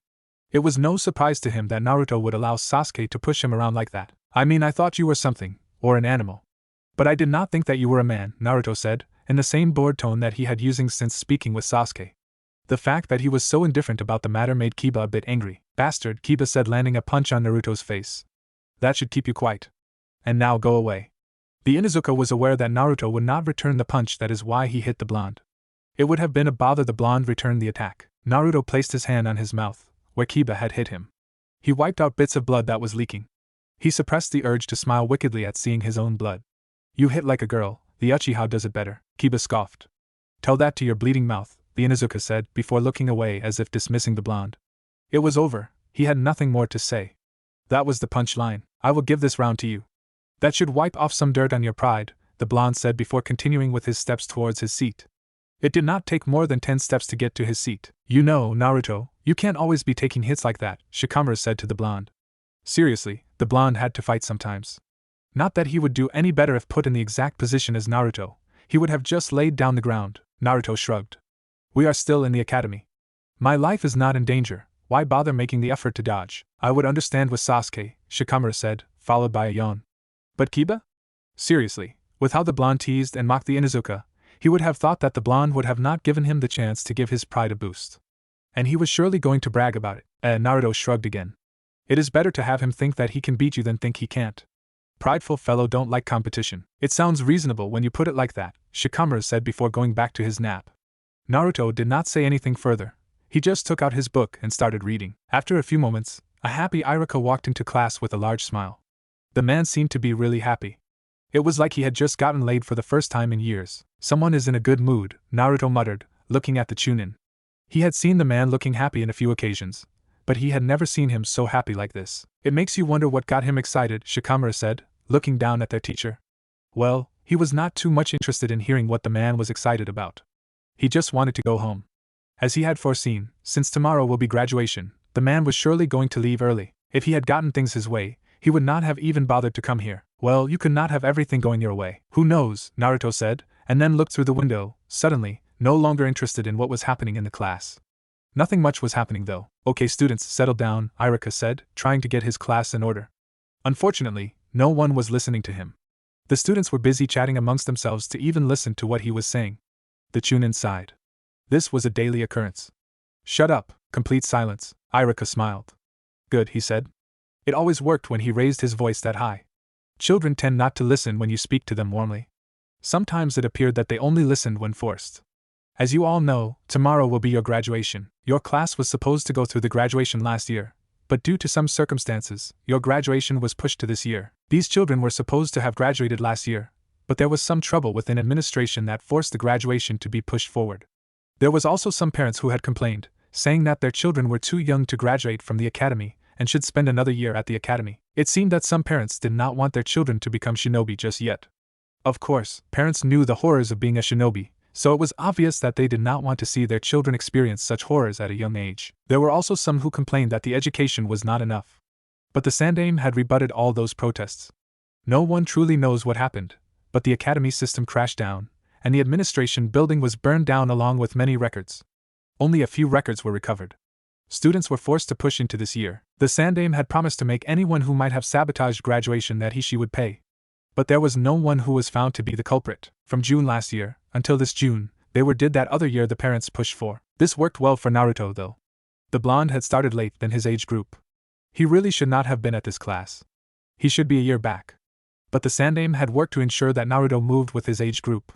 With the graduation cancelled last year, the blonde was able to join his group age. Tell me it is not going to be pushed forward again, Irika-sensei.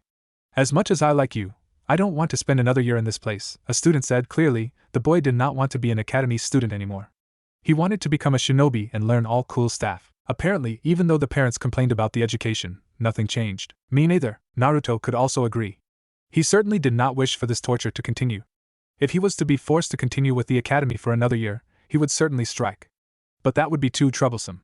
Perhaps he may just quit becoming a shinobi and run away to some other country in faraway lands. He could just relax, enjoying the peace. No, certainly not. He would never quit the road to becoming a shinobi. Be silent, Irika yelled, as more murmurs broke out. And then there was silence. Your graduation will proceed as planned. Even if another occurrence happens like last year, you will still graduate. Unfortunately, you have become too old to remain in the academy. Your class has to graduate to make room for new students. Phew, well that is a relief. I thought I was going to have to spend another year looking at that bastard, Kiba mumbled to himself. The bastard was obviously Sasuke. But he dare not say it aloud. It was best for his health that he did not. The fangirls would kill him if he did that. While everyone was not looking, Sasuke smiled ghostly. This was the best news he has heard since the year began. He could finally leave this useless place and become a shinobi. He did not care if he was going to become just a mere genin. Anything but here was welcome, as long as it was taking a step towards his goal of becoming powerful to kill that man. Yes, staying in this place was not doing him any good. This was a good thing. Leaving this place would ensure that he would get a jonin for a sensei. Jonins were strong shinobi. They were the elite aside from Umbu. If he got a really good sensei, he would surely get the power he wanted. He would get the training he wanted. He would finally grow his power. Perhaps he may even awaken his Sharingan. It did not dwell with him knowing that he was an Uchiha without the Sharingan. The thought of it made him bitter, but things were playing well now.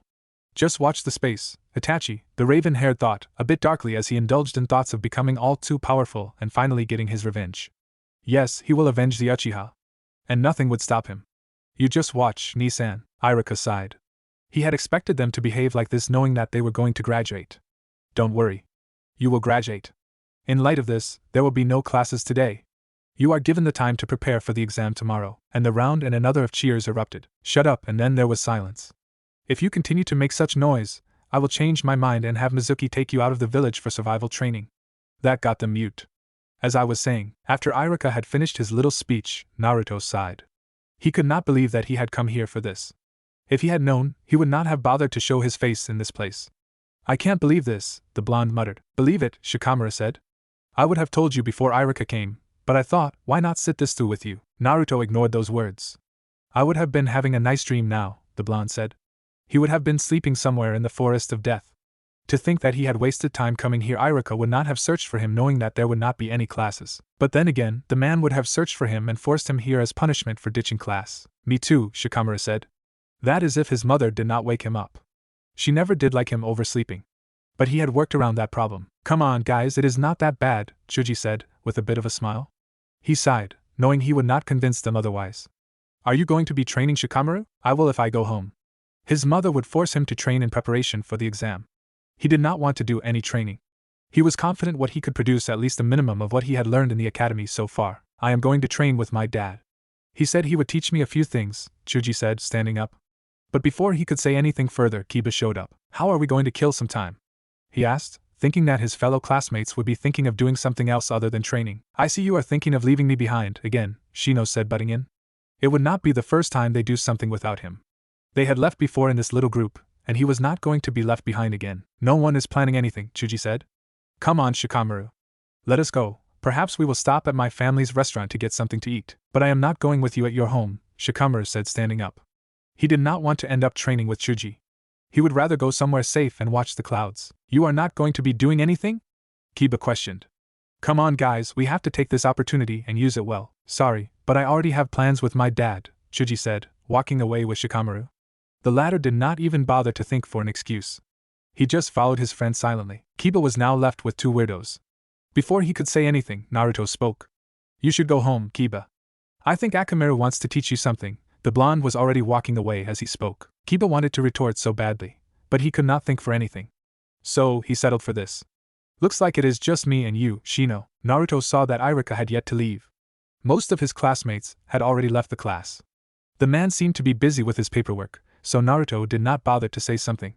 However, Irika had something to say.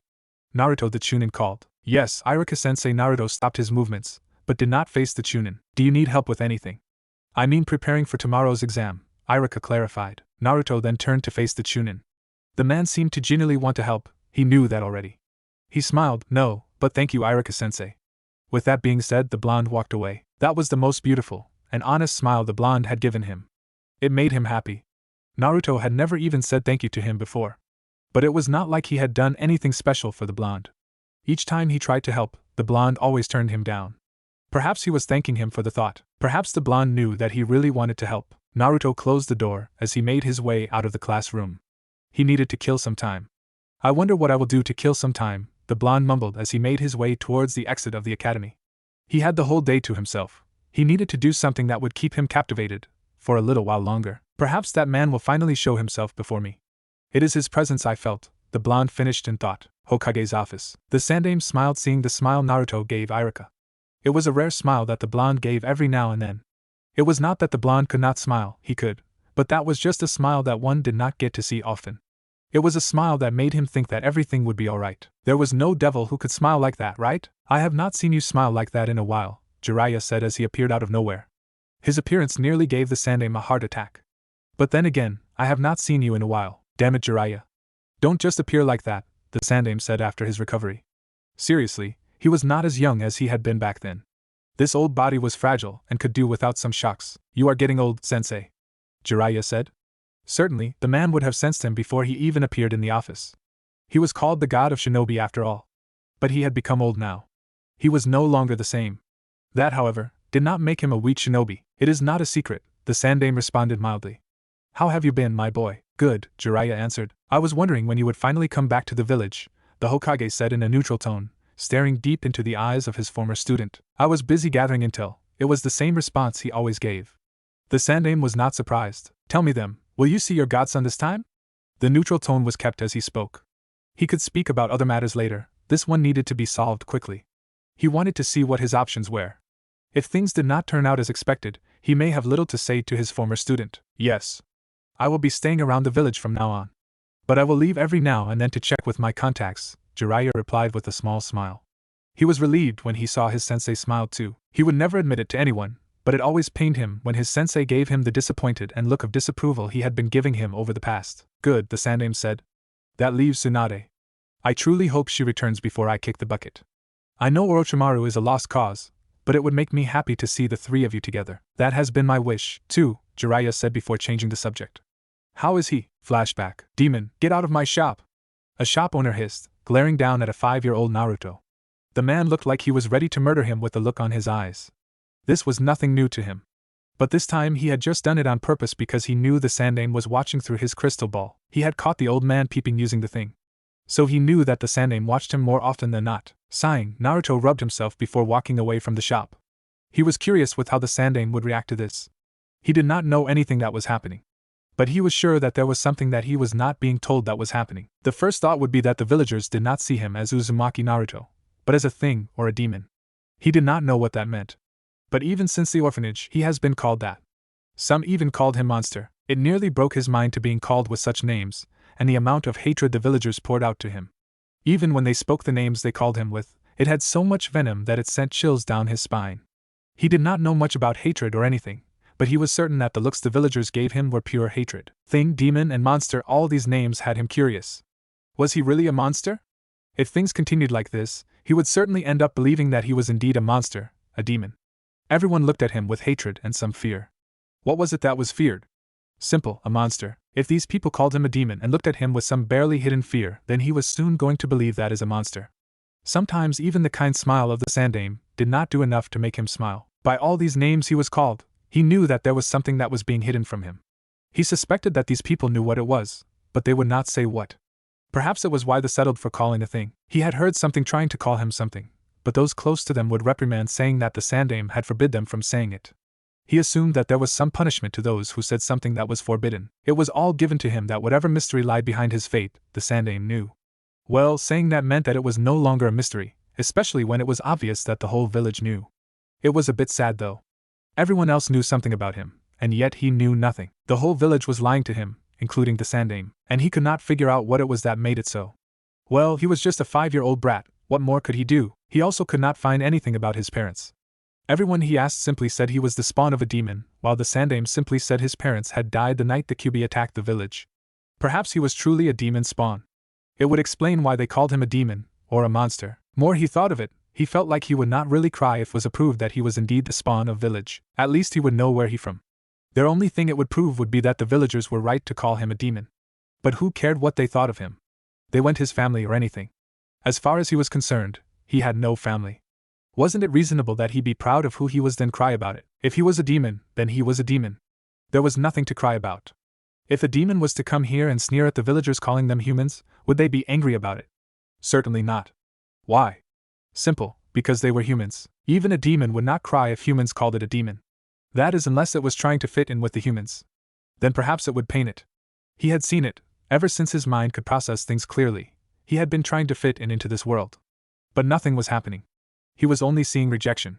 No one wanted him. Perhaps he never truly belonged with the humans after all. Well, until everything could come out as clear, he decided to spend some time at the Forest of Death. He knew his way around the place. It was at least safe from the village. There was nothing that always glared at him in the forest. Mostly the animals just left him alone, and some tried to eat him. But who cared? If he died, no one would cry for him. He had no family.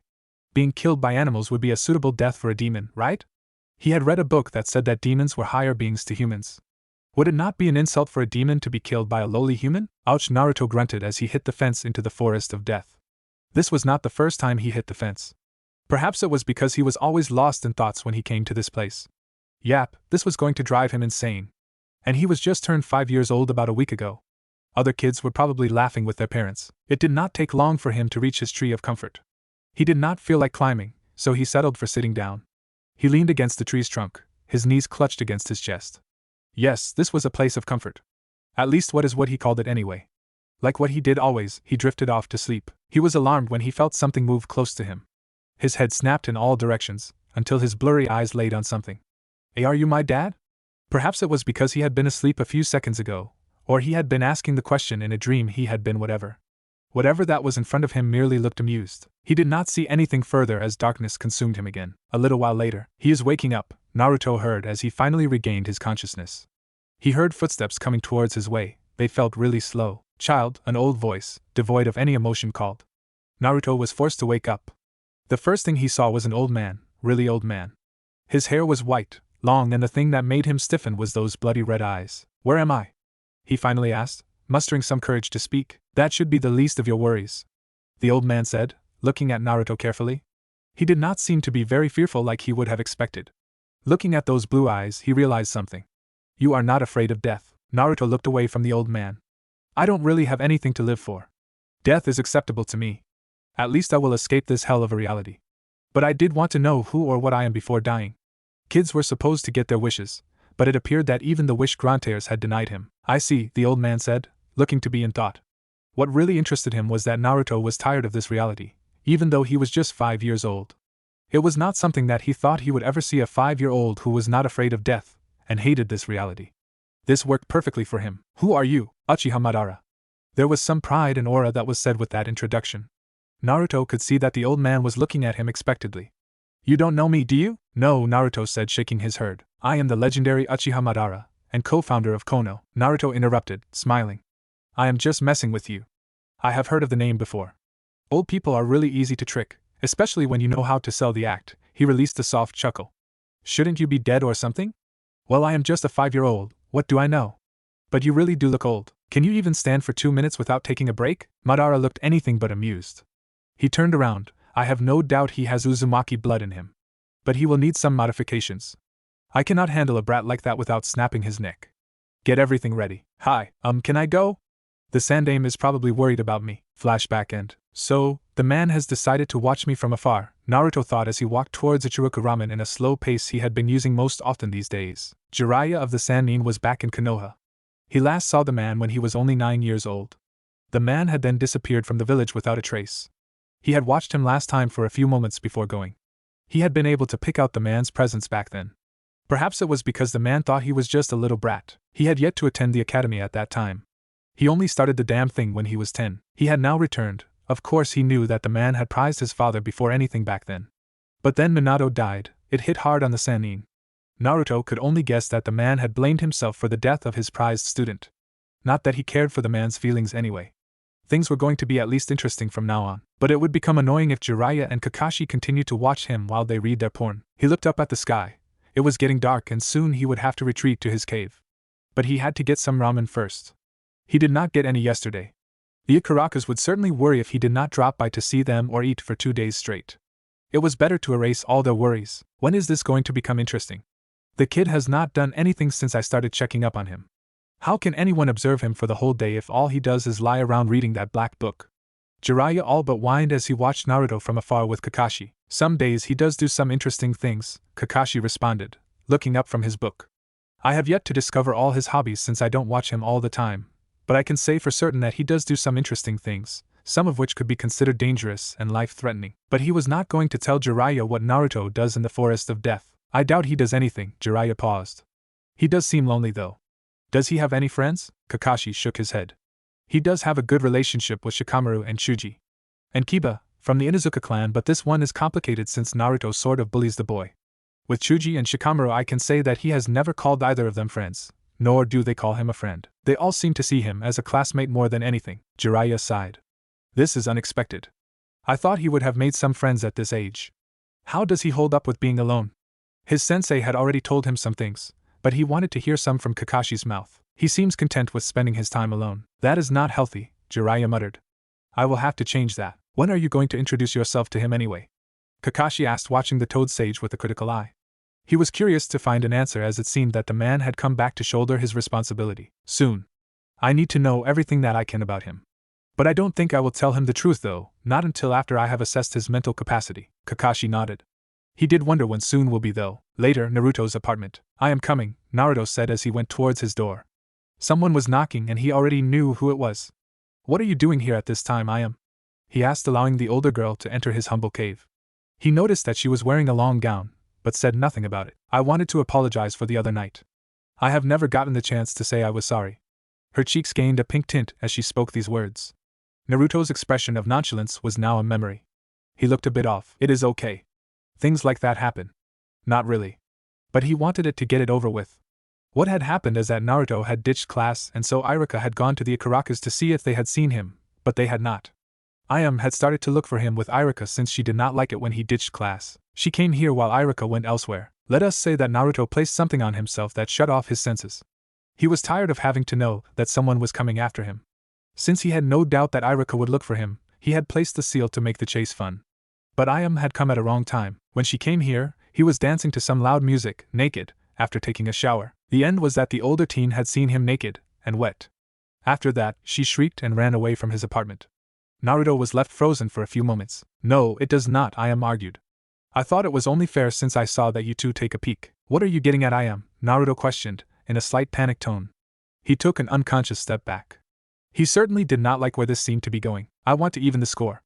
It is only fair that I do so. With that said, she looked down, blushing furiously, and slipped her gown on the cold floor. My happy place, Naruto muttered to himself as he stood on a tree branch, looking straight down at a waterfall. Down the waterfall, where the water was splashing down in abundance, was a pool that he always liked to swim within. It was still early in the morning, and there was the graduation exam to attend. He would attend that later on. But right now, he just wanted to be in his happy place before going there. He had a cold night, and wanted to remove Ayam's naked body away from his mind. It was not something he wanted to see. It was giving him bad dreams. He would not have expected her to go that far to even the score. Well, he did understand that what happened happened. He just did not think that she would do that to even the score. That girl must be crazy. Were all women that crazy? Who the hell does that? Naruto shook his head. It was not the first time that he was seeing a woman's naked body. He has been exposed to of all kinds, big, small, black and white. He was by no means a prude. And he held no shame in staring. But Ayam was just different. Perhaps it was because he has known her all his life than any other girl in his life. To him, Ayam was someone he prized very much. He would certainly bisect anyone who touches her. Seeing her like that would make him think differently. She was that present that he liked having around wrapped. Perhaps she had done it just to put them on the same boat. Sighing, Naruto took off his shirt and was only left with his pants. He was certainly going to be late for the exam. He had spent much time lost in thought. But it did not matter, as long as he got there in time for perform his tests. He walked away from the tree and walked over to the edge of the waterfall. Then, he jumped down. Oh, shouldn't we do something? I don't think that is safe, Kakashi said, looking at Nico, an Umbu, who was watching Naruto with him. For an academy student, it was dangerous to jump that high, especially when they did not know water walking. It was not something that an academy student could do. Nico shook her head. No, he does that each time he comes here. I almost blew my cover the first time he came here, she stated calmly.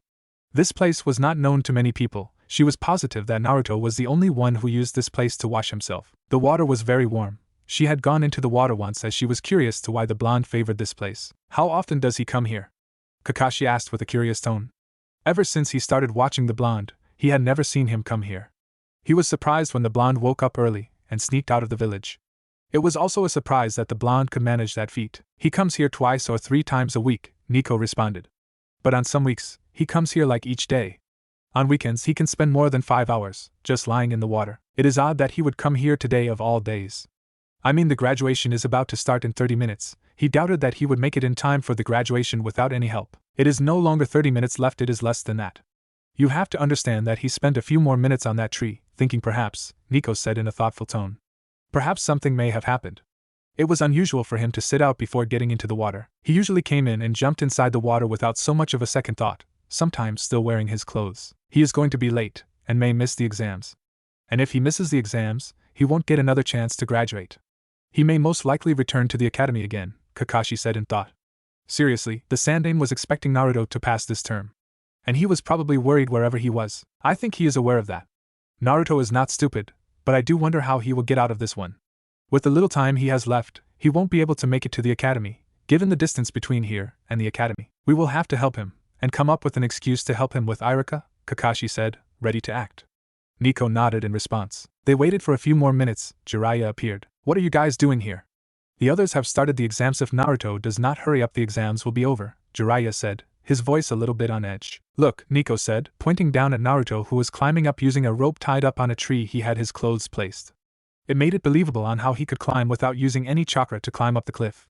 He never even walked on the water all his time at the pool. He always just swam like a civilian. He still won't make it to the academy in time. I will just have to take him there. I am faster, and he can make it in time. Jiraiya did not wait for either Kakashi or Nico to respond. He simply disappeared in a cloud of smoke. Guess I better go to the academy and stall, Kakashi said, releasing a sigh. By the time Kakashi got to the academy, Naruto was already there. What the hell? The Sharingan wielder exclaimed, seeing the blonde enter the class, looking nonchalant, as always. What the hell, indeed. Jiraiya agreed with Kakashi. He arrived here a few seconds ago. I don't know how he did it. Then you did not bring him here? But I left both of you at the site, Kakashi said, trying to understand what the hell was happening. He had left both Naruto and Jiraiya to come here.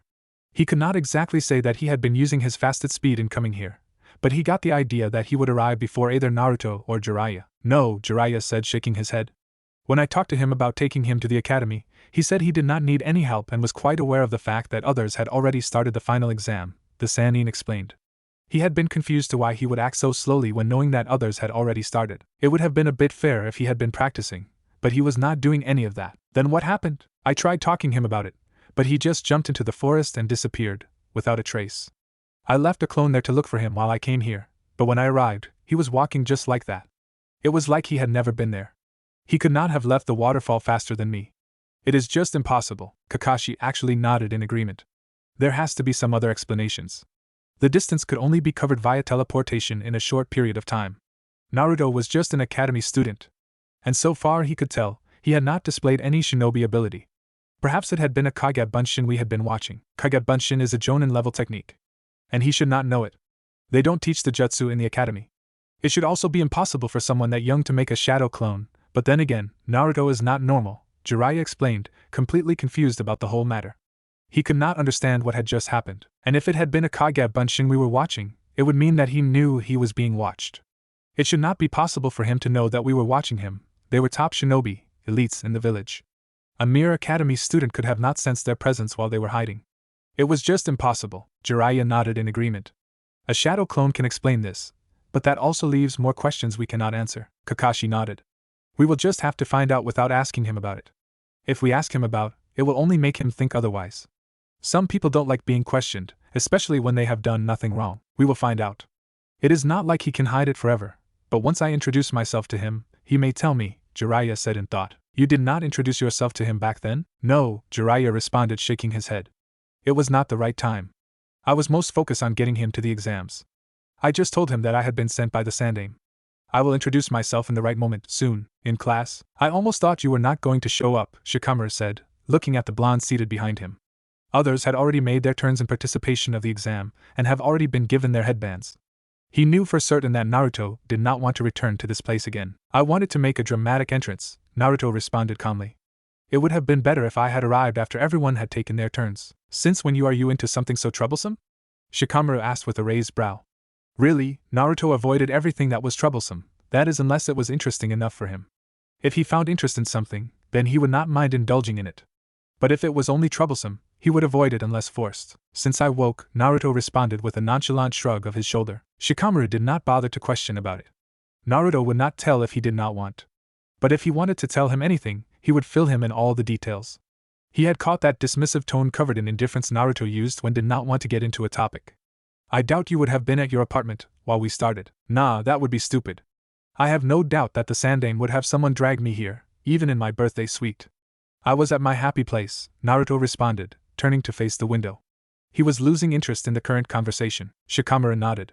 Just in case you think of asking, I have already taken my turn, the Nara said before slumping down on his desk. Since he had already passed the damn troublesome exam, he had already graduated. He was not going to see how others did.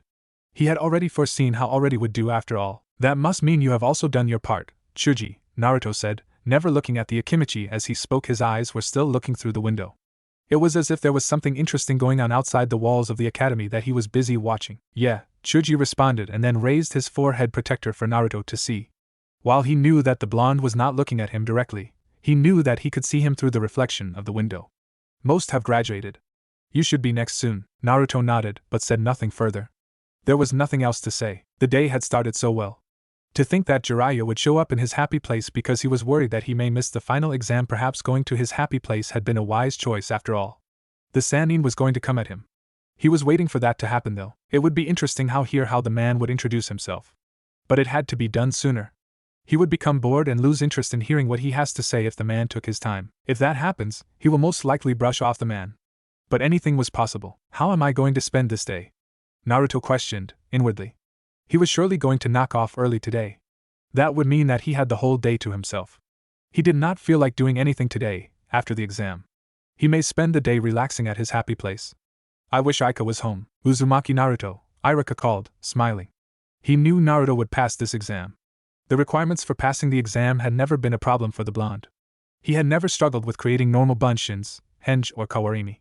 While he has awful theory scores, this was something he did perfectly, but with regards to theory, it was just for the lack of trying.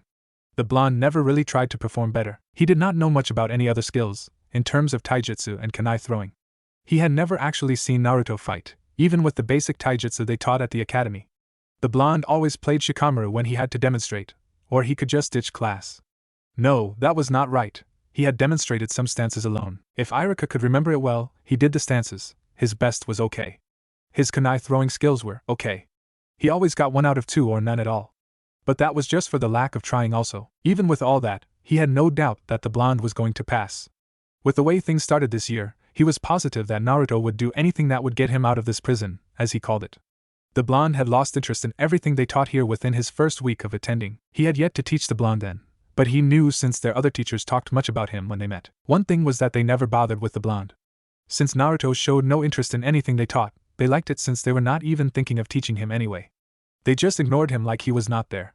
In everything that they did, Naruto was never included. Naruto could even ditch classes for a whole week and no one would care enough to check on him. They were probably wishing that he never comes when he did those kinds of things. What made it worse was that Naruto was just indifferent towards the whole thing. It was like he did not give a damn about it. It would be a lie if he thought that he did not feel animosity towards the blonde the first time he saw him. But he realized that Naruto was just a child. Perhaps his lack of interest in anything had been forced because when he liked something he would be denied of it. That could have led him to lose interest in anything because he knew it would never work out. If he had tried to study when he was still being taught by haters, he would have failed anyway, since they would screw him over. Things were going to change after today, though. Perhaps when he sees the ninja world, he may become lively again. The Sandaime had said that the blonde was a very lively person, but now what was left was just a mask of indifference. A vein popped on Iruka's head when he realized that Naruto had not responded to his call. He must have slept while the others were taking their turns. Naruto! Get down here! The Chunin yelled. Naruto sighed, rubbing his left eye. Is it my time already? He asked himself before he stood. I guess it is, he thought walking down the classroom. Why do you have to make everything so bothersome, Naruto? Iruka asked, in a tired tone, but he kept his smile. Really, he was curious. He just could not understand why the blonde would make things so bothersome. To his annoyance, Naruto shrugged. I like them that way. Well, I hope you do well, Naruto, Mizuki said, giving Naruto that fake smile he could so give. The blonde did not understand why the man had to even bother pretending. He could clearly see the glaring hatred deep within those eyes. If you were going to pretend, you at least had to be good at it. Only pros had to play this game. And it was played like this. Thank you, Mizuki-sensei. It really means a lot to me. The blonde flashed Mizuki a smile that could make the heart of a girl clench, that is if they did not see him as the weirdo. He was really smiling at the man, but for other reasons. But the words were empty. This is what made it difficult for anyone to tell if his smile was fake or not. Perhaps no one even knew he had a fake smile. Do well. Iruka will be proud if you do that. I will also be proud. You are one of my students after all, Mizuki said, returning the smile. Deep inside, he did not know whether to smile or freak out. This was the first time that Naruto ever smiled at him like that. I will ensure that I make Iruka proud, sensei, Naruto said, grinning back at the man. The act had to be sold. Your audience had to be left clueless and thinking you were just a 13-year-old boy. For an actor, you had to capture the imaginations of your audience and make everything seem real. Naturally, he excelled in that. Okay, Naruto, you know the drill, Iruka said, smiling. He also found it odd that Naruto and Mizuki could converse like that. He had never ever seen them talking like this. Naruto nodded and did what he was requested. He did all that was requested of him. The jutsus were easy to do given that he had a chakra control that was acceptable to him. Doing a normal jutsu like a normal bunshin would have been hard for him if he did not have extensive chakra control. His chakra was a little above normal for someone his age. Okay, a little was an understatement. His chakra reserves were a lot. It took a lot to control it to a level that he found acceptable. But it was not yet perfect. His chakra pools were forced to increase because he was a Jinchuriki of the Kyuubi. The tailed beast had been close to him even when he was still inside his mother's womb. The chakra of the beast had been affecting him even before he was born. There was also the fact that he was Uzumaki. Despite not being a fully blooded Uzumaki, he had the blood flowing inside of him. The Uzumaki were famous for their special chakra. And there were those other secrets. Congratulations, Naruto, you pass, Iruka said, smiling brightly as he motioned for Mizuki to give the blonde a forehead protector. Naruto looked at the man with the same smile he had. But his eyes reflected nothing but boredom. He could see the barely hidden frown the man had on his face, eyebrows twitching. It seemed that the man was sickened by the thought of him becoming a Konoha shinobi. The twitching may have been because he saw the bored look on his eyes. Despicable. Hatred truly made man blind and ignorant. He sighed inwardly and took the forehead protector from Mizuki. Well, he could poke some fun into it. Thank you, Mizuki-sensei. You have been a wonderful teacher. I don't think I would have been graduating if not for the fact that you were good to me. Mizuki was twitching, barely restraining himself. Why? Because what Naruto had said was a lie, and yet the blonde stated it like it was the hard truth. He said it like he meant it. But Mizuki knew better. He knew that he was anything but good to the blonde. For certain, he knew the blonde was not that stupid, and the smile Naruto gave him did not make him feel good at all. It almost felt like he had said everything on purpose just to screw with him. He decided to go with it though. It was my job. After those words, he felt like he had just played right into the blonde's hands. The previous statement had been sarcastic. It felt like the blonde was giving him a thumbs up and a grin. Yes, it was your job to be good to me, teach me, but you did not. Yet I still passed. Cheers to you. As soon as he made that conclusion, he was ready to snap Naruto's neck. But Naruto had already lost interest in him. He turned to face Iruka, and flashed him a small smile before walking away. He placed the headband on his pocket while walking away. He was eager to become a shinobi officially, but not wearing a Konoha headband it did not mean much to him. With everything that has happened so far, very little in this village meant something to him. He was the outcast of the village after all. And they did not give a damn about him. Why would he care for them if they did not? They thought he was useless, a weirdo, and he would be useless to them. But he would fight for himself, and those little he cared for. He climbed up with his look of nonchalance back on track. He looked at the Hyuga girl to see that she was staring straight at him with a small smile. He raised that brow when he saw that she did not look away when he looked back at her. It was a bit of a surprise to see her look at him directly. The girl had gained some confidence within her to look at him like. He smiled at her, but then the normal business went ahead. She looked away from him, like always. He suppressed the urge to roll his eyes. For a Hyuga, she was kind of a pathetic. However, she was a good person that he was sure of. But that did not change the fact she was pathetic for a Hyuga. What kind of a Hyuga lacks self-confidence? Those bastards had self-confidence in abundance. It was even more pathetic given that she was the daughter of the clan head. Her younger sister had more guts than she did. The Hyugas have even claimed to be mighty now with the Uchiha gone. With their all-seeing eyes, they claimed they were the strongest clan within the village. He thought nothing of it, he could care less. Finally reaching his seat, he noticed that his classmates were just indifferent about his passing. It was likely that they knew he would pass the exam given that he has never failed to make a clone. Well, only an idiot would fail such an exam. Since the exam started, no one had yet to fail. He doubted that anyone would fail the petty excuse for an exam. While he failed the written tests, he has never failed when it came to Bunshin no Jutsu. So it was no surprise to him that they were just indifferent about the matter. For someone who is eager to leave this place, you don't seem too excited now that you have finally graduated, Shikamaru said, looking at Naruto at the corner of his eyes. Really, the blonde did not look like he was happy that he was going to leave this place now that he has graduated. He looked bored more than anything. I am happy, Naruto responded. Nothing in him supported the claim. His expression was the same as always. He was a little happy, but he preferred not to celebrate, especially since he already knew he was going to graduate. It was no surprise to him that he had passed. You surely don't look that way. The same can be said for you, Naruto responded with a little shrug of his shoulders. The Nara was either thrilled or just happy. He had the same expression as he always did. But the other kids were happily flaunting their forehead protectors. They were really happy that they had finally become genins. As Shikamaru gave a shrug of his own, ending the current train of thoughts. Who do you think will be your teammates? He could only guess who his teammates were going to be. But he was not sure about anything. Shikamaru said nothing for a moment, waiting for Naruto. He knew the blonde was aware of what he was talking about. I have not thought of that. I don't particularly care who is placed on the same team with me. As long as they are not annoying, it would be suffocating if he ended up with annoying teammates. But he would only be genin for a short period of time, if things go as planned. The Nara nodded. I just hope that I am not placed in the same team with you. My life would be hell if I ended up with you in a team. With Naruto, things would only become bothersome. He would rather avoid those. However, sometimes it could not be said for Naruto. The blonde indulged in bothersome tasks, as long as they were interesting enough for him. I can say the same thing, Naruto said, turning his face into the window. I want things to be a little interesting to entertain, and keep me busy. With you there is no entertainment, but boredom. Shikamaru shrugged. I am fine with it, as long as I enjoy my day and don't do anything too troublesome. Come on guys, be a little happy about this. We are officially shinobi now. Regardless of age, shinobi were shinobi. Having a headband was a ticket for everything. No one could tell you that you were too young to do something. Being a shinobi made age irrelevant. Both Shikamaru and Naruto merely shrugged in response, but Kiba was the one to speak. This is a good chance for us to get stronger. We will finally get to leave the village walls.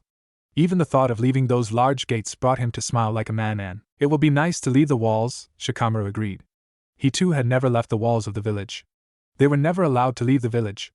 But since they were now shinobi, they could leave the village for missions. Congratulations to everyone. I am glad all of you passed the exams. I had expected that you would, but now that you have proven me right, I want all of you to know that I am proud of all you, Iruka said, smiling at his students. That is for today. Return in 3 days at 8 to find out which team you will be assigned in. Later, Naruto was lying low inside his apartment, reading his little black book, when an Umbu appeared inside his apartment. He quickly recognized the mask as one of Root. Danzo must have something for him. But the man had not been in contact with him for at least 2 months. But he did not bother to wonder what the man would want from him. Wondering would not help, it was just better to find out from the man himself. When dealing with Danzo, you did not have to assume things. Making such a deal would get you into trouble. The man really timed sending his dogs to him. He was never called by the man when there were Umbu watching him. He always brought his dogs whenever there was no one watching. The man probably knew when Umbu took turns and shifts in watching him. He was knowledgeable in almost everything that went about inside the village walls after all. The man had spies everywhere, and his eyes were watching everything. Jiraiya and Kakashi had stopped watching him about an hour ago when they realized that he was not going to do anything. After leaving the academy, he had gone back to his happy place to swim for about an hour. When he was done with that, he came back here and settled down. It would certainly be annoying to anyone to watch a 13-year-old read a book all day long. What do you want? Naruto asked, just for the sake of asking. The man probably did not know anything.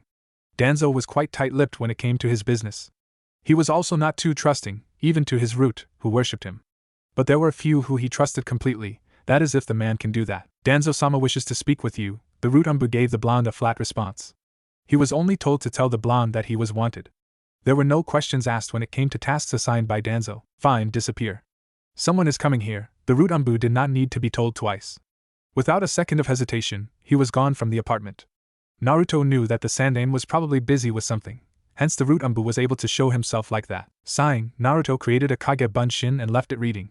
He hinged himself and activated a seal within his body that erased his chakra signature. Since he could not completely hide his chakra because his control over it was not perfect, he compensated by using a seal that did it for him. In this way, he was just a civilian, no one could sense him. The only shinobi who could do that is a sensory type. One would never tell he was there unless they could see him. In his henge form, Naruto left the apartment before anyone could come. He walked within the streets of Konoha quietly. The atmosphere was not hostile as it normally was when he walked within the streets in his real form. It was not the first time that he walked in the streets in a henge. Whenever he had to do other business that Naruto ought not to be doing, he always put up a henge while a clone played his part. He turned into the dark alley around his neighborhood and disappeared. The Root bases were always cold and empty. Sometimes he hated the feeling, especially when it felt like this was where he belonged. However, over the past 3 years, he has learned to live with it and just ignore everything. It was not like he was going to keep coming here forever. Danzo's days were numbered, so were his. But Danzo was surely going to die first. It may not come soon, but it would surely come. The corridors of the base were dimly lit as Naruto walked towards the room he knew Danzo would be waiting for him. It was sometimes amusing to him that feared men like Uchiha Itachi and Orochimaru once walked under the same roof as him. They all worked for Danzo once in their lives. Even Kakashi had worked for the man. Orochimaru was the most interesting one. He certainly was an interesting fella. No doubt his body held so many secrets. The thought of it made him curious enough to wish of ripping the Sanin's body apart to find out the secrets it holds. He would love nothing more than to bisect the man while he searches through his head to see what made him tick. The man liked to play the doctor. The joke would be on him if he decided to change roles. The man would surely obsess over killing him if he survives the bisection. He had an obsessive nature about him that made him dangerous and yet easy to predict. That man should have waited for me at the entrance and tell me what he wants. Coming all the way towards his throne room is becoming a task, Naruto mumbled as his small feet dragged him through the dimly lit corridors of the base. He finally arrived at the room. The man was alone. It was a bit of a surprise to him to find the man alone in the room. You called, the blonde said as he stood a few feet away from Danzo. Danzo ignored the blatant lack of respect. Even his subordinates had gotten used to this. The blonde never once called him Danzo-sama, but he did not care, as long as he did what he was told. Yes, I have called you. I am listening, Naruto said, folding his hands across his chest. If there was one thing he learned about working with Danzo, it was that you could never let your guard down and never make a mistake. A little slip and he could have the man blackmailing him. The man was cautious and always watched whoever he worked with, but of course, he could have everyone chase his clone for a week while he hid somewhere doing light training. One of my agents was captured within the Sound country's border. I have received word from Orochimaru that it was he who captured him. The agent was on an important mission he was able to complete but was captured upon his return. In exchange for the agent, Orochimaru wants something in return, Danzo explained, not bothering to explain the details. Naruto showed nothing of a change in his expression. He never expected Danzo to inform him what the mission was. The fact that Danzo was willing to retrieve the man meant that he wanted something from the agent. Where does this affect me? I don't particularly like dealing with snakes, the blonde responded, calmly, not the least showing any interest in what Danzo had just said. My agent has a message that he will give to you. Danzo threw a scroll at Naruto, who caught it gracefully. The exchange will be at the Valley of the End in about an hour. Get the message and clean the mess. I see, Naruto said, as a root Umbu appeared and gave him his Eni mask. I will return later then, the blonde said before he left the room. He was only being sent to the mission because he was the only who could get to the location in time. Would be interesting to see who Orochimaru will send to meet him. He did not think that the man would go to the meeting place himself. It was given that it was obvious that Danzo would never show up himself. He always sent others to play his dirty tricks. His own hands were defiled by the blood of those he had been tasked to clean. Get me Fu, Danzo ordered to the agent who had handed Naruto his mask. Return with him when you find him. Hi, Danzo-sama, the root agent said before flickering away from the room, leaving Danzo alone. I wonder why Orochimaru specifically requested the cleaner, Danzo thought inwardly. No one knew of the cleaner's real identity, aside from a few of his agents. And he knew they would not talk. What was putting it wrong? They could not talk. He had placed a seal on them to ensure that. He wondered what the man wanted. Valley of the End. It was not the first time that he had come here. He had been brought here when he was just 8 years old. This place held some historic moments. It was part of Konoha's history. Madara and Hashirama were both founders of Konohagakure. These statues in this valley were of both them. They had created this place while battling in their last duel that resulted in the death of Madara. A pity he never got a chance to watch the battle. He really enjoyed watching good fights. While he knew a good fight between powerful opponents, he was not really powerful. While he excelled in Fuinjutsu, stealth skills, and knew Kenjutsu, he could not fight in the front lines. Well, he could, he just would not. It would be dangerous for him given that the only way he can beat a Chunin is through speed and outsmarting him and catching him by surprise. He did like explosives. They made some pretty fireworks. Finally, we can get over with this so I can get back home and get some sleep, Naruto stated as someone made his appearance known.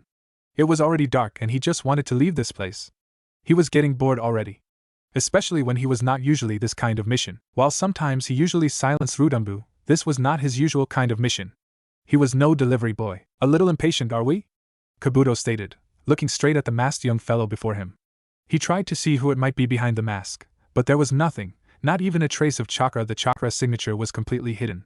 If it was not that he could see the person, he would not know he was there. It was kind of creepy, and a little unnerving. He had never known anyone who could hide his or her chakra signature completely. While it was possible, no shinobi has ever achieved it. Patience is not the matter, Yakushi, Naruto stated in an unfamiliar voice. You once worked with Danzo. You know that he likes things done in time.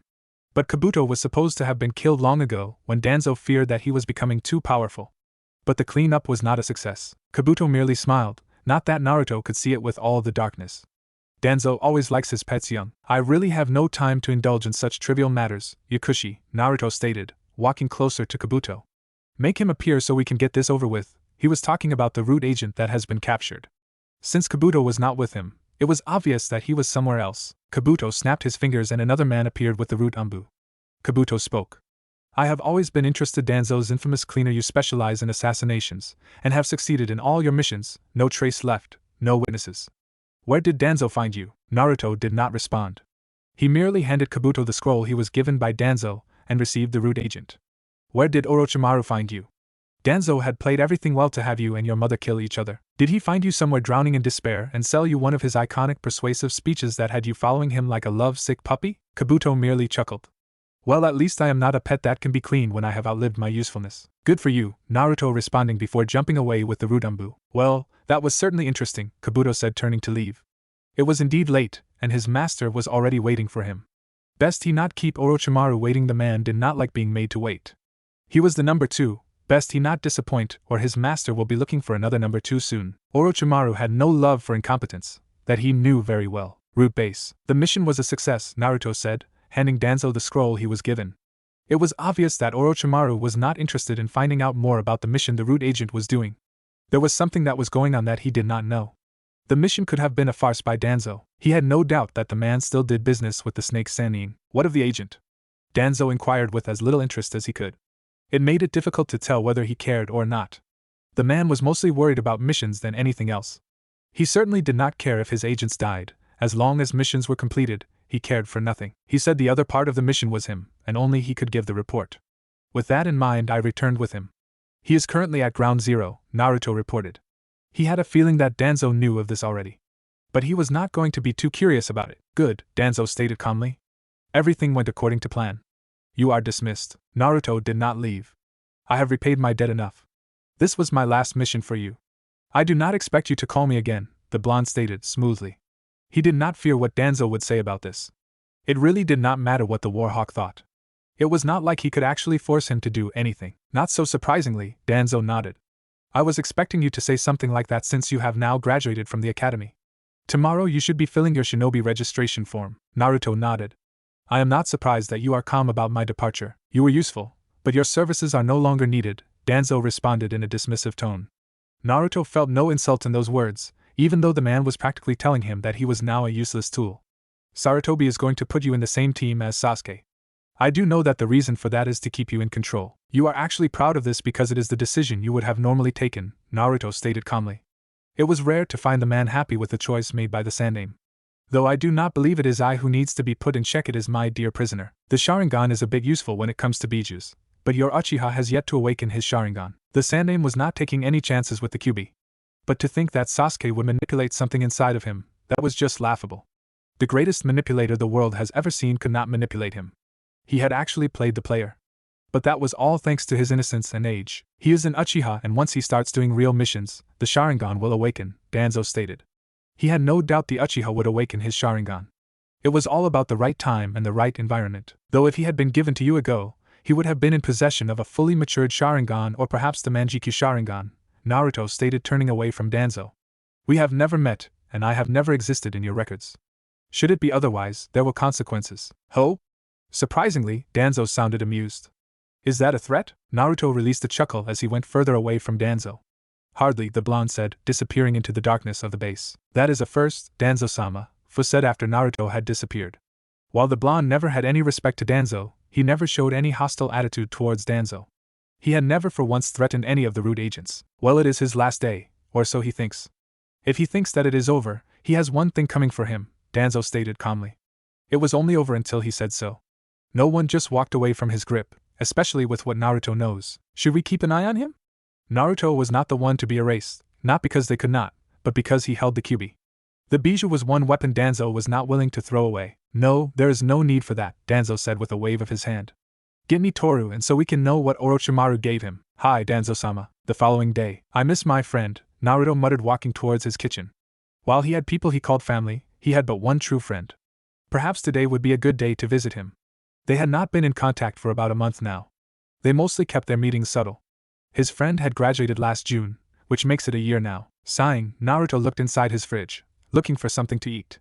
He wanted something that would be welcomed within his stomach. By welcomed he means something that will stay there, something that he will eat and feel satisfied until the next shift. There were some meals that were only made for taste. He only ate such meals when he was overjoyed and when he wanted to starve himself. He made himself some black tea and settled down on his dining table. It was always like this every morning. He always ate his meals alone, that is if Aika was not present. He never had any visitor inside his apartment. Now that he thought of it, the only people who have ever been into his apartment were Aika and the Sandaime, aside from Root and the normal Anbu. Only Shikamaru, Chuji and Shino knew where he lived. He had not shown Shino where he lived, but the Aburame had a tendency of sending his flies to his academy classmates. When he had found out this, he was able to scare them away from him. It was enough that the Sandaime always watched him with his crystal ball, and added to that, there were Anbu would watch him most of the days. Having his own classmate keep an eye on him would only serve to annoy him to the point of suicide. Yes, he would certainly have to kill something to get over his annoyance.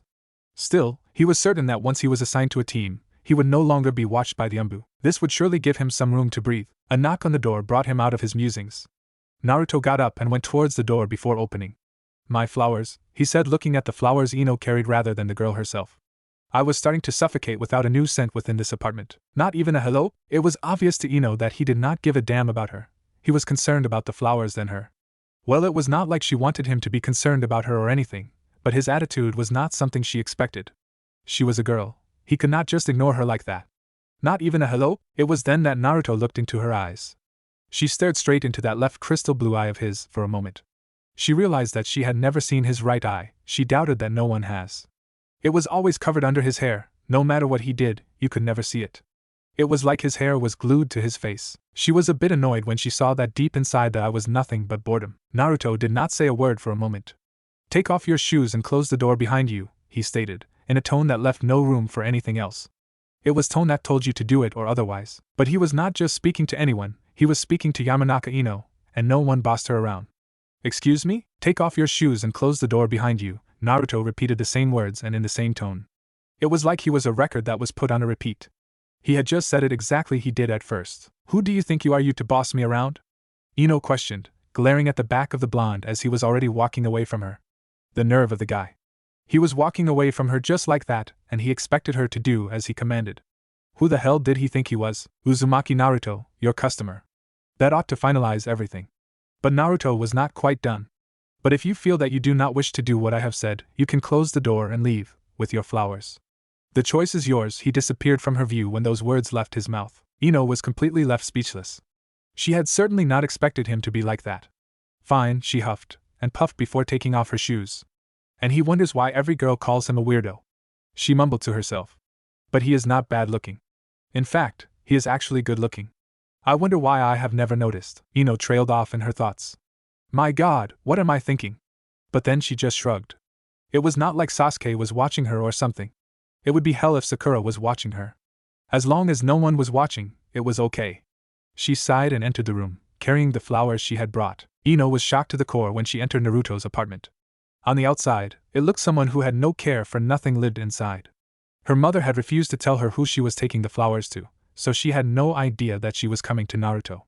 She was truly shocked to see how neat the place was. Everything was placed in order, and it certainly did not smell like man. It smelled good. How could the weirdo live in such a place? It was just unbelievable. She had thought he was one of those guys who cared not for cleanliness. He was always indifferent and nonchalant towards everything around him. And so she had thought he would be same inside his own home. Of course she knew that he lived alone. It was no secret to anyone that her fellow blonde was an orphan. But then again, most orphans lived at the orphanage instead of living on their own since they would have no one to take of them. Not bad for someone without parents to grind him to clean up his mess, Ino commented as she walked towards the little kitchen, where her fellow blonde was sitting, sipping his tea in silence. It was either she had spoken before he could, or he just found it not worth responding before she spoke again. "My mother told me to bring this flowers to you," she said. "Sorry for the late delivery." Naruto sipped his tea as though he had not heard the blonder girl. When she was about to explode, he spoke in a smooth tone, bordering nonchalance. "I see, I have been waiting for a few days now." Ino was now becoming irritated with his attitude. He spoke like he was not even speaking to her. He was focused on his tea, not on her. "No wonder the girls dislike you. You are frustrating." This seemed to catch his attention. He placed his cup down, tilted his head a little and stared at her. "What girls?" He paused for a moment. "You mean those annoying less fan girls? I certainly would not want to be liked by either of them. Who cares for a girl without? Certainly not me. But you on the other have a package, but you are just like them. The difference is that you have," Naruto responded, giving Ino a charming smile that almost melted her if she was not insulted. "I am not annoying." He had put her in the same class as the rest of the fangirls. That did not make her feel good at all. How loud. "No wonder no other boy shows interest in you girls. Your very voice is enough to give me a headache," Naruto said, walking away from the girl, with his flower. "If you say more, I swear I will pound you until I knock each your teeth out, all of them." Ino spoke in a very dangerous low tone. Naruto turned to look at her with a raised brow. "Feisty little tang," he muttered quietly. But did not say anything to infuriate the girl. He certainly did not want to get into a meaningless argument. "Stay still, I am going to get your money," he said, walking past the girl towards his room. A few moments later he returned. Finally, Ino said, as though she had been waiting for him for quite a long time, "I am running low on cash. If I continue to spend more, I won't have any money to pay for my rent, and the landlord is not very nice to those who don't pay," Naruto mumbled, looking at his wallet. Well, he was going to become a shinobi soon. He would get some increase in allowance, and he will be able to pay up what needs to be paid. But it was not that he had no other stash of cash he was not supposed to have. The money that was running out was the one he was supposed to have in his wallet. "You pay your own rent?" Ino asked, looking surprised. She had no idea that he had to worry about his own rent. "So that is why Mom told me to tell you to come and help out at the garden, if you wanted." "I think I will pass on that," Naruto said, walking closer to Ino, very close. He stopped just inches from her. He placed his hand on her cheek and felt her tense under his touch. He gave her a smile. You know, there are other ways I can pay for the flowers, he whispered into her ear in a sly tone, full of other intentions. Pervert! Ino shrieked and pushed him away from her. Her cheeks were shaded pink, which was obvious that the Yamanaka had allowed her thoughts to wander on the implications of his words. You are blushing, Naruto stated, smiling. No, I'm not. You are seeing things. Ino denied the claim, putting both her hands on her cheeks. She could not believe that the weirdo had actually put her in this position. He had made her blush. This was something that even in her worst nightmare never happened, not even if Sasuke was dead. Naruto shook his head, never losing his smile. You have a wild imagination, Ino. You were already thinking about reaching the seventh heaven with me. And no, I wasn't. She denied his claim, this time stuttering. She finally regained her coolness and held out her right hand. Naruto handed her the pay. If you tell anyone about this, I will deny it and kill you. Naruto smiled. I won't tell a soul that you are a naughty girl. Perhaps I might tell Sasuke since he obviously has no soul. But then again, he might not care since he is somewhat a homo, the blonde stated, quietly, but Ino heard him clearly. Ino glared at him. Don't talk about Sasuke like that. You know nothing about him. She spun around and left him without another word. It was obvious that she did not like the comment about her Sasuke-kun. Neither of the fangirls appreciated it when someone spoke things about Sasuke that they did not like. What a dramatic turn of events, he almost laughed. If someone told me that brooding Sharinganless Uchiha had placed a loyalty seal on these foolish girls, I would certainly not find it hard to believe, he mumbled as he went back to his seat to continue with his meal. As soon as the inevitable banging of the door occurred, Naruto's smile disappeared and was replaced by a look of indifference. Now how am I going to kill time before I see the Sandaime? Flashback. Naruto sighed as he looked his hands. His body has gone through pain that had never thought he would ever experience in his life. He was sure that if he was not a Jinchuriki, he would have been died by now due to the pain being inflicted to his body. It was like he'd been put through a torture session by Orochimaru and Ibiki. However, even with all this pain, even with all the bisection, his skin never looked like it had gone through any of that. He would have to thank the Kyuubi on that. Despite everything that happened to his body, how many wounds and gashes he received, the bijou kept healing him. His muscles kept regenerating. It was like he was an immortal. However, he acknowledged that if things continued like this would shorten his lifespan considerably. The sixth sadist doing all this didn't seem to care about that even if he acknowledged the fact. He was, however, grateful that his Uzumaki DNA had brought him a strong life force. At least everything has now stopped. He was free from pain. However, this time, unlike the previous times, he was left with a scar across his back. The Kyuubi had been unable to regenerate everything back to places. He would have to hide it via genjutsu. He was no good in it now, but he would have to learn. You won't return to Konoha for 3 months. Send that blood clone I helped you create back to the village. You need to condition your body to adapt to the modifications, Madara stated as he appeared before Naruto. Hi, Madara-sama, Naruto responded in a calm, emotionless tone. He was no longer smiling. Each time he smiled, this man would tell him to wipe the smile off his face because there was nothing to smile about. Follow me, Madara said as he turned his heels and away from the blonde. Hi, Naruto winced as he got out of bed. His body was still hurting, but he'd gotten used to pain. It did not hurt as much now. He got out and followed Madara into the dark passages of the hideout. Madara finally entered another room, before settling down on his large seat. Due to his age, frailness of his body, he couldn't afford to stand for too long.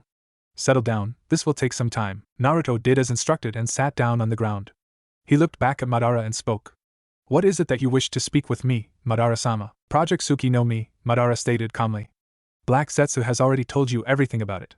What he didn't inform you was that the plan has already started, and you will be working with other people. Naruto nodded and took out his little black book. Madara didn't react to this. The last time he peeked on it, its pages were just empty, and the blonde only said there were just records. But he never explained to him anything about it. I'd picked up on that. Zetsu stated that there was someone you trained and was currently going by your name. There is also someone else who has your eyes.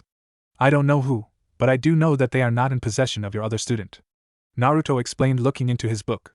This has led me to believe that the other student and the one with your eyes have already started working on Tsuki no Mi. It always irked Madara that Naruto was a bit smarter for someone so young, and the fact that when they spoke these days, the blonde didn't always look into his eyes. He always stared into his book. He could even flip a page while he was talking, but he never missed anything he said. It was fine anyhow. He still had a few years to manipulate the boy. My other student, as you say, is Uchiha Obito. I found him dying during the Third Shinobi World War. I rescued him there and brought him here. He wished to return to his home to continue his life, but along the way he saw that this reality was cruel and would never change, and so he returned to me. Naruto was quiet for a few moments. He flipped a page before responding. I find it curious that Uchiha Madara would allow someone to leave like that after he had saved his life. Could it be perhaps that you saved his life because you wanted to use him? If so, then why would you just allow him to go? At that time you were already too old to continue with the plan. Naruto paused for a moment. He looked at Madara for a few seconds before looking back at his book. That is, unless you had something planned, since no doubt you had failed to convince him about the flawed shinobi world, which would explain why he chose to return home. Another way to convince him otherwise was probably used. The fact that the boy already knew him in and out brought so many questions to him. Naruto was very different from Obito. However, he decided not to comment on what the blonde was speculating. My other student is Uzumaki Nagato. He is older than Obito and he is the one who has my eyes. There are still Uzumaki around this world. I thought every one of them would be dead, Naruto stated. He didn't even sound a bit happy about the fact that there were survivors from his mother's clan. When Uzushiogakure was destroyed, a few survivors scattered around the world. However, most of them are dead.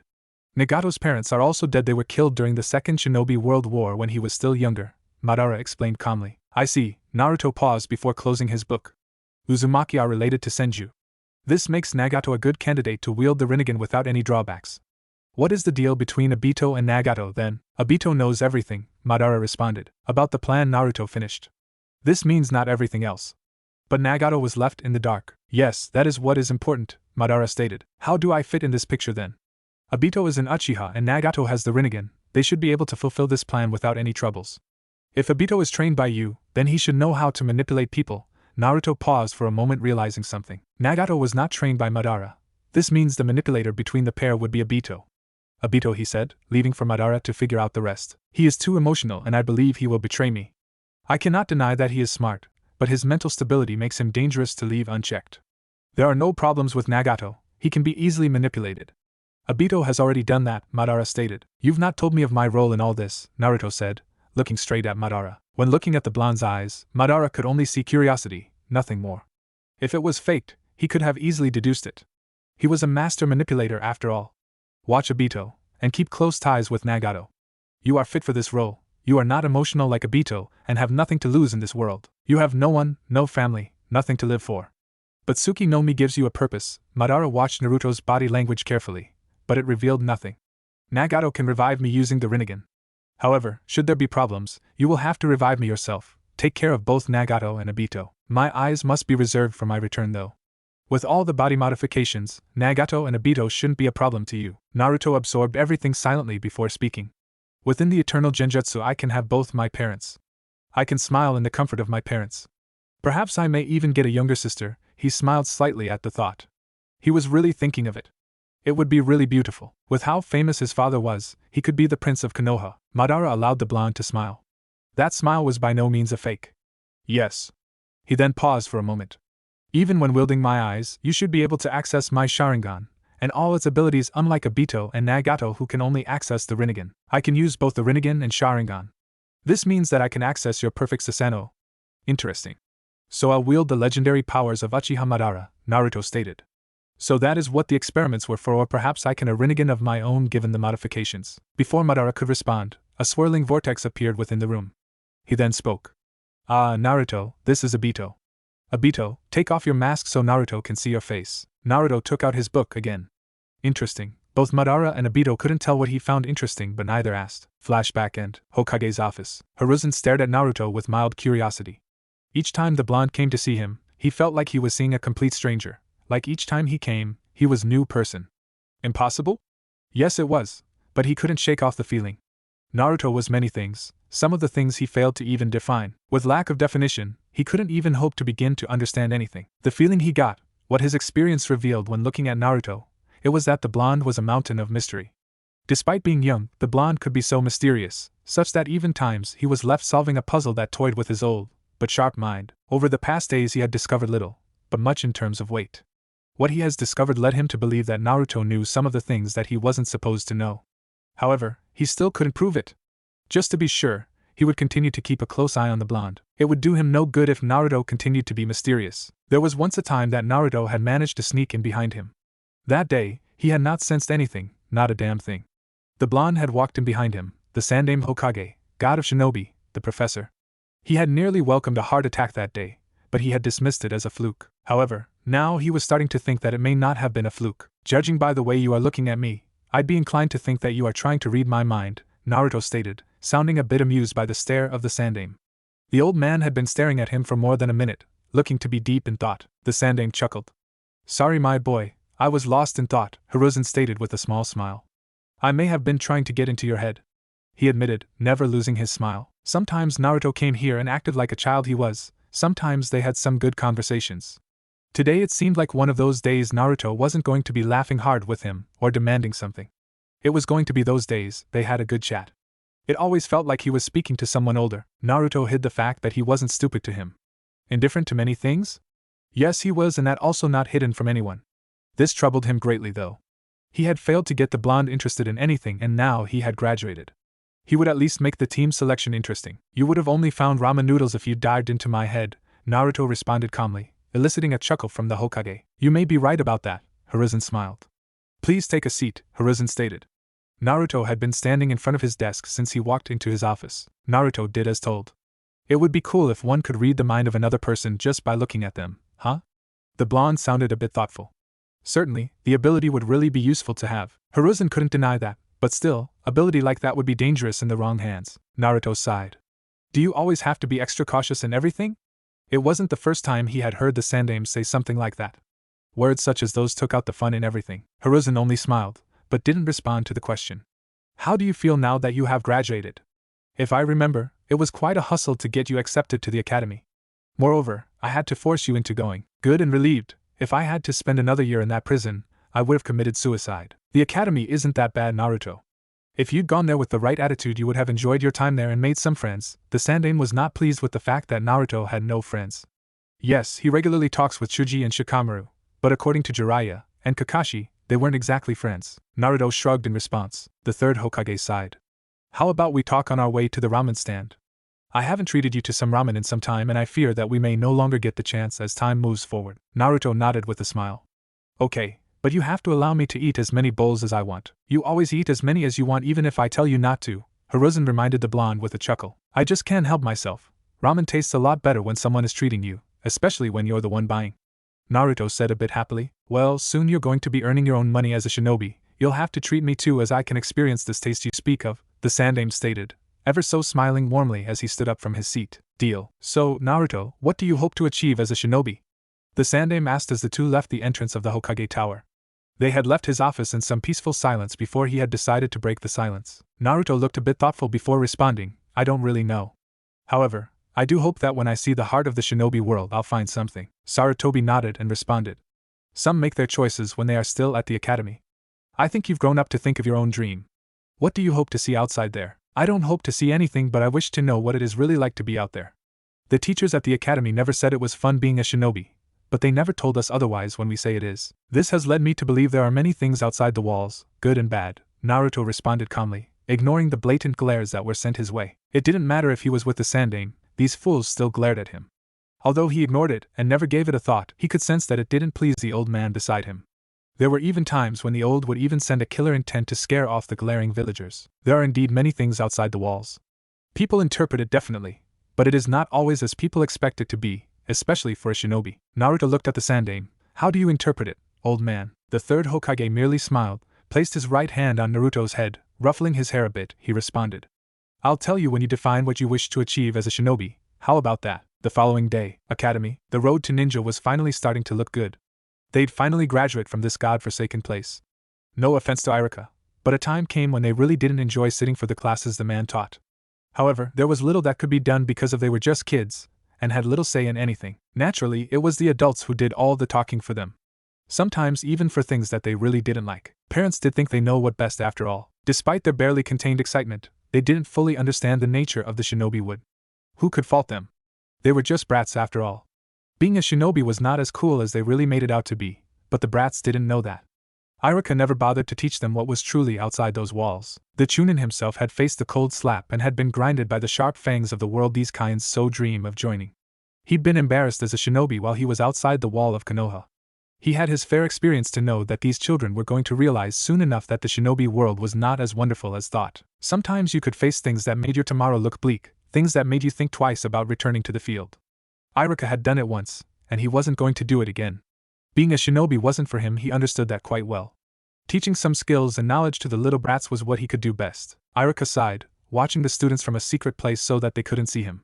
Today he had decided to observe his class for a little while longer before he finally decided to take his time. It was not yet time for class to begin, but they had already filled, of course. Naturally, Naruto wasn't in the class. The very thought of the blonde turned his thoughts black and painted a huge frown on his face. When it came to Naruto, Iruka didn't know what to expect.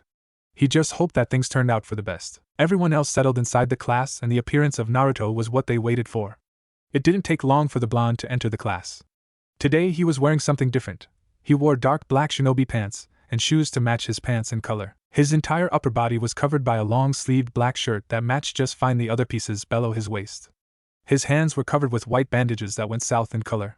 All the other pieces of his attire were black. The bandages stood out in white. The only thing that remained the same was the mask of indifference. Sasuke felt his stomach twist and turn when he saw the blonde enter the class.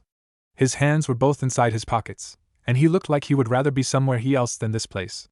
That mask of indifference, an attitude, the way he walked, he could read nothing from it. Sometimes the movements of Naruto painted "I don't care" inside his mind. His cold stare did nothing but to blow the blonde a cool breeze, and it plunged out his nerves, making him feel uneasy. A stare contest with the blonde was out of the question. Despite being the brooding and cold-hearted king, he couldn't stare at those eyes for too long without feeling like he was being stared at a superior being. These all made him hate the blonde more.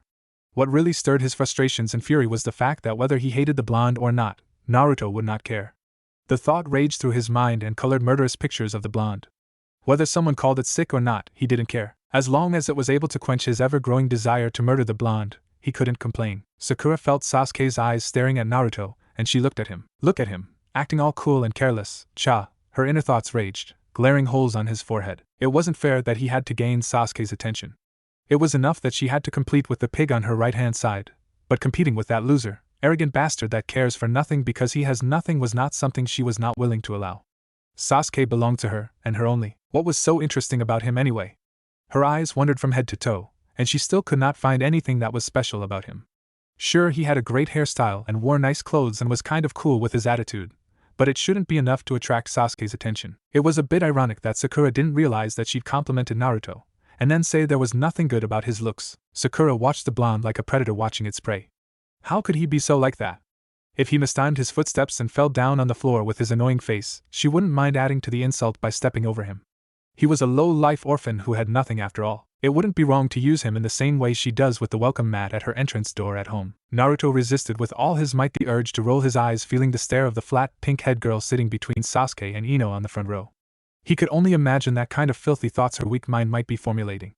A girl such as Sakura was predictable. He could predict what she could be doing the whole day without missing a thing. The only thing that made him look twice at the row the pink-loving girl was sitting at was the blonde Yamanaka girl. At least Ino wasn't that bad. Hello Ino, Naruto greeted the mask of indifference all but a memory.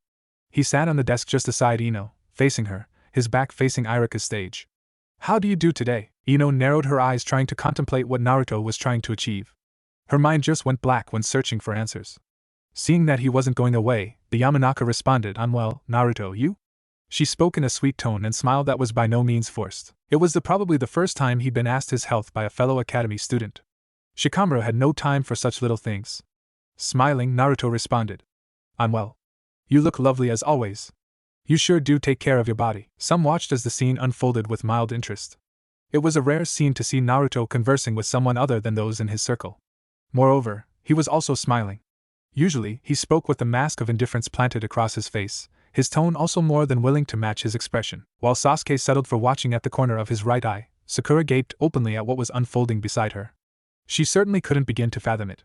The loser had just complimented her pig friend and he was chatting to her like they were some sort of free. She dare not say it. It was unspeakable. Well, I've to take care of my body if Sasuke-kun is going to take notice of me, the blonde Yamanaka finished in thought. She wasn't going to say it aloud to the blonde lest he make some shitty comment. Naruto leaned a bit closer to her, and gave her a sly smile, eyes pulsating with playfulness, and spoke the words that she so often wished Sasuke would say to her. "Perhaps I should come by at your house sometime and allow you to take care of my body too." Cha! Sakura could no longer it any longer. She turned to her left and looked her Sasuke-kun. "Sasuke-kun, please tell me I'm dreaming." As those words escaped her lips, Sakura entertained the thought of allowing Sasuke to kiss her so she could wake up from this horrible nightmare. Sasuke said nothing, suddenly feeling the loss of interest. His gaze darted outside the classroom through the window. Naruto left the affectionate-chan on purpose. Is she really okay upstairs? I mean, that isn't normal. You should take her to your father so he can take a look inside her head. You never know, there might a worm feasting on her brain, affecting its functional capabilities, the blonde said, sounding concerned, much to Ino's amusement. Ino laughed, looking straight at Sakura. Naruto had said it knowing that Sakura could hear him, and the look on her face was just priceless. She was sure that even Sasuke's lips twitched for a second. Good one, Naruto, Ino said after her recovery from her laughter. What in the world of Kami-sama is happening? It was the thought that ran amongst those watching the scene in the front row. Sasuke-kun, are you going to allow him to say something like that about me? Sakura asked, looking straight at her Uchiha. He was her dream, so she thought would be more than willing to retaliate in her place. However, his reaction, lack of rather, left her speechless. Naruto shook his head slightly, his mask of indifference slipping back to its rightful place. He looked at the pink-haired girl who was close to hitting him. Are you slow? Did your mother hit you by a hammer while you were still little? That was the last straw. While Ino could not help but be amused, Sakura nearly punched Naruto on his annoying face. The blonde wasn't in the mood to be hit, and so he had jumped away from the desk to avoid being hit by the girl. His eyes just stared at the seething girl impassively. Che, Sakura hissed with a glare that bounced off Naruto. At least I have a mother, she finished the punchline and folded her hands across her flat chest. To complement matters, she huffed. Ino winced at those words while Sasuke watched with interest. Some found it funny while others were just indifferent towards it. Who cared if he had no mother? Naturally, Naruto's mask of indifference never slipped off his face. His words were a contradiction to his tone and expression. Ouch, he said. I'm wounded. He looked at Ino, and smiled at her once more. I'm going to sit back and allow Kiba to lick my wounds. When those words finally sunk in, Ino burst out in laughter, as she understood what Naruto meant.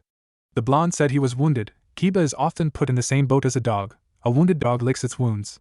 But Naruto was going to sit back and allow Kiba, the dog, to lick his wounds for him. Naruto went his merry way, leaving an amused Ino and a confused Sakura. What did he mean by that? Sakura questioned her rival. She would be downright pissed off if Naruto was making fun of her. She would beat the crap of the loser if it was the case. Ino looked at her friend and rival. She was tempted to ask the same question Naruto asked. Are you slow? However, Sakura wasn't slow, she knew that. But sometimes, well, her mind just seemed to fail her. It was nothing, Ino finally responded. You'd better not be laughing at me, Ino pig. Sakura's confused look turned into a smirk. Have you forgotten that I'm sitting next to Sasuke-kun today?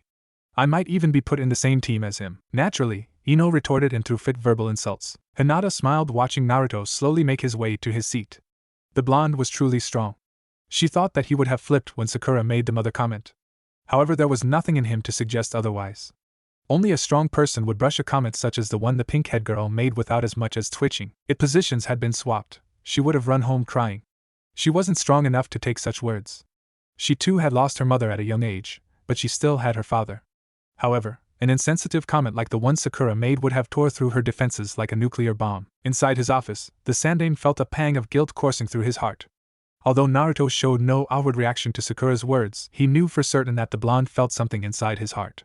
The guilt inside him made his paperwork look like a mountain to climb. If only he could tell Naruto of his parents. If only that stupid girl knew who his parents were, she wouldn't have said such words. Sometimes Hiruzen wondered how Naruto dealt with it all. If the glaring hatred from the ungrateful villagers was not enough, he had to face such blasphemy in the hands of his fellow academy students. He really couldn't begin to fathom what was inside of Naruto's heart. He hoped that this kind of behavior did not turn Naruto's heart into a deep well of darkness. The future was also bleak. Nothing much with the villagers was changing much. To make matters worse, Naruto wasn't even bothering to get them to think better of him. If anything, he didn't appear to care, and that scared him. He could only hope that Jiraiya would make his move before things became impossible to repair. The dam was already leaking large amounts of water on both sides, and if his loyal student didn't mend things quickly, everything would fall apart and a lot of people would be affected by it all. Naruto took his seat quietly before placing his left hand on the desk, palm on his left cheek. His book was ready to be released. You really do know how to put on a show, Shikamaru said, turning around to face the blonde. He did not expect the iconic mask Naruto always carried to go away and was not disappointed when it didn't leave his face. This is my last day coming here. I thought I should do something a bit differently, and I just couldn't help myself, Naruto responded, tilting his head a little to allow its weight to fall on his hand. I didn't know that you were familiar with Ino. Your recent attitude towards her and every other girl in this class was as the same mask of indifference you always carry. He was definitely not asking a question. He'd merely stated a simple fact that he knew Naruto wasn't going to deny. Things change, Naruto responded with a slight nonchalant shrug of his right shoulder. And she is a little interesting thing, wouldn't you agree? While that flat girl is smart, her mind often takes naps in the wrong time. However, Ino may not be book smart, but her curious personality and perceptiveness makes her an interesting person. Naruto's eyes were still fixed on Shikamaru, and the Nara digested everything and watched it over with a nod. While I have no doubt you are aware of your surroundings more than you let on, I didn't think you would have taken an interest in her because of her flaw. Shikamaru chose to use the emphasized word because that is how Naruto saw the fangirl attitude. I can overlook it if she can act normal for some until Sasuke is brought up, Naruto responded, still not backing out of the staring contest with Shikamaru. When did you become friends with her anyway? You had yet to speak with her since you joined our class. I don't want to believe that you've known her all this time and have just been keeping your relationship a secret. While Shikamaru had no doubt Naruto was able to keep secrets, he was sure Ino was not the one who could keep a friendship and Naruto a secret. Seeing that Shikamaru looked away from him, declaring him winner of the little contest, Naruto took out his book and held it on his right hand while his head was still resting on his left hand. I recently took interest in her. He gave a simple response while his eyes were fixed on his book. Shikamaru nodded in acceptance and rested his head on the desk before speaking. Who do you think you are going to be placed on a team with? I already have a wild guess as to whom one of my teammates will be. You have the same guess, Naruto responded in a tone that clearly drew the whole picture of how he felt about the person who was to be his teammate. Shikamaru didn't need to guess how Naruto felt about it. Kiba chose to walk in as the two were in a pause. He sat between Chuji and Shikamaru, his back facing the front of the class, face turned to Naruto who was sitting at the back row. Yo! Naruto never bothered to spare the Inuzuka a glance. He flipped a page before responding. Hello, Kiba. It was a simple response that escaped his lips. Kiba almost frowned at that I don't care attitude, but he was used to it. However, it still didn't stop him from taking a swipe at the blonde. Man, I don't want to be in a team with you. I would rather spend another year here, in the academy, than being tied on a team with a loser like you. You could probably get me killed while taking a nap. Naruto could identify some disdain and a bit of frustrations in the voice of Kiba. The Inuzuka has never been able to bottle up his emotions, and this made it easy for him to read the boy. Never showing Kiba his left eye, as it was still fixed on his black book, Naruto responded in the same I don't care tone he always used. The feeling is mutual, Kiba. There was no snort, no anger or anything. The words just seemed to flow out of his mouth as though it was the most natural thing to say. The lack of anything tangible to read left Kiba's mind raging, but he did nothing rash. I pray to Kami for the poor souls who are going to be held back by a loser like you. The disdain when he mentioned loser never left his voice. Shikamaru sighed, inwardly. Well, at least Naruto doesn't appear to be in the mood to make fun of Kiba, he thought idly. However, if the dog-loving boy continued to throw nonsense like that to Naruto, he was going to get it soon. Well, at least this familiar picture wasn't going to be played in his mind on a daily occurrence after today. I also pray for the souls who will be teamed with you, Kiba. Naruto still refrained from name-calling the boy. He was no longer going to see the smut face of the Inuzuka. He was no longer going to keep the normal ritual in play. Now this kind of response was getting on Kiba's head. It was enough that the blonde had deemed his presence not worth looking up at, but this was just pushing it. What is that book you are always reading? I've never been able to take a good look at it, Kiba said, changing the subject. This has picked up Shikamaru's curiosity. The Nara heir had never seen what was inside the black book, not even once. The only time he was able to take a peek, he found the pages to be empty. However, he knew better. He was certain that he just couldn't see what was written in the book. Still, he never bothered to ask because he knew Naruto was never going to tell him. Naruto's left eye darted around the class. He could no longer feel the presence of Iruka in the class. He returned to his book before he responded. Mind your own breath, Kiba. My book is for my eyes only, and I mean that, seriously. Kiba scoffed and tried to swat the book away from Naruto's hand, but he was never able to touch it. The book disappeared from his hand, and the blonde gripped him by the wrist, tightly and twisted it enough for him to wince in pain.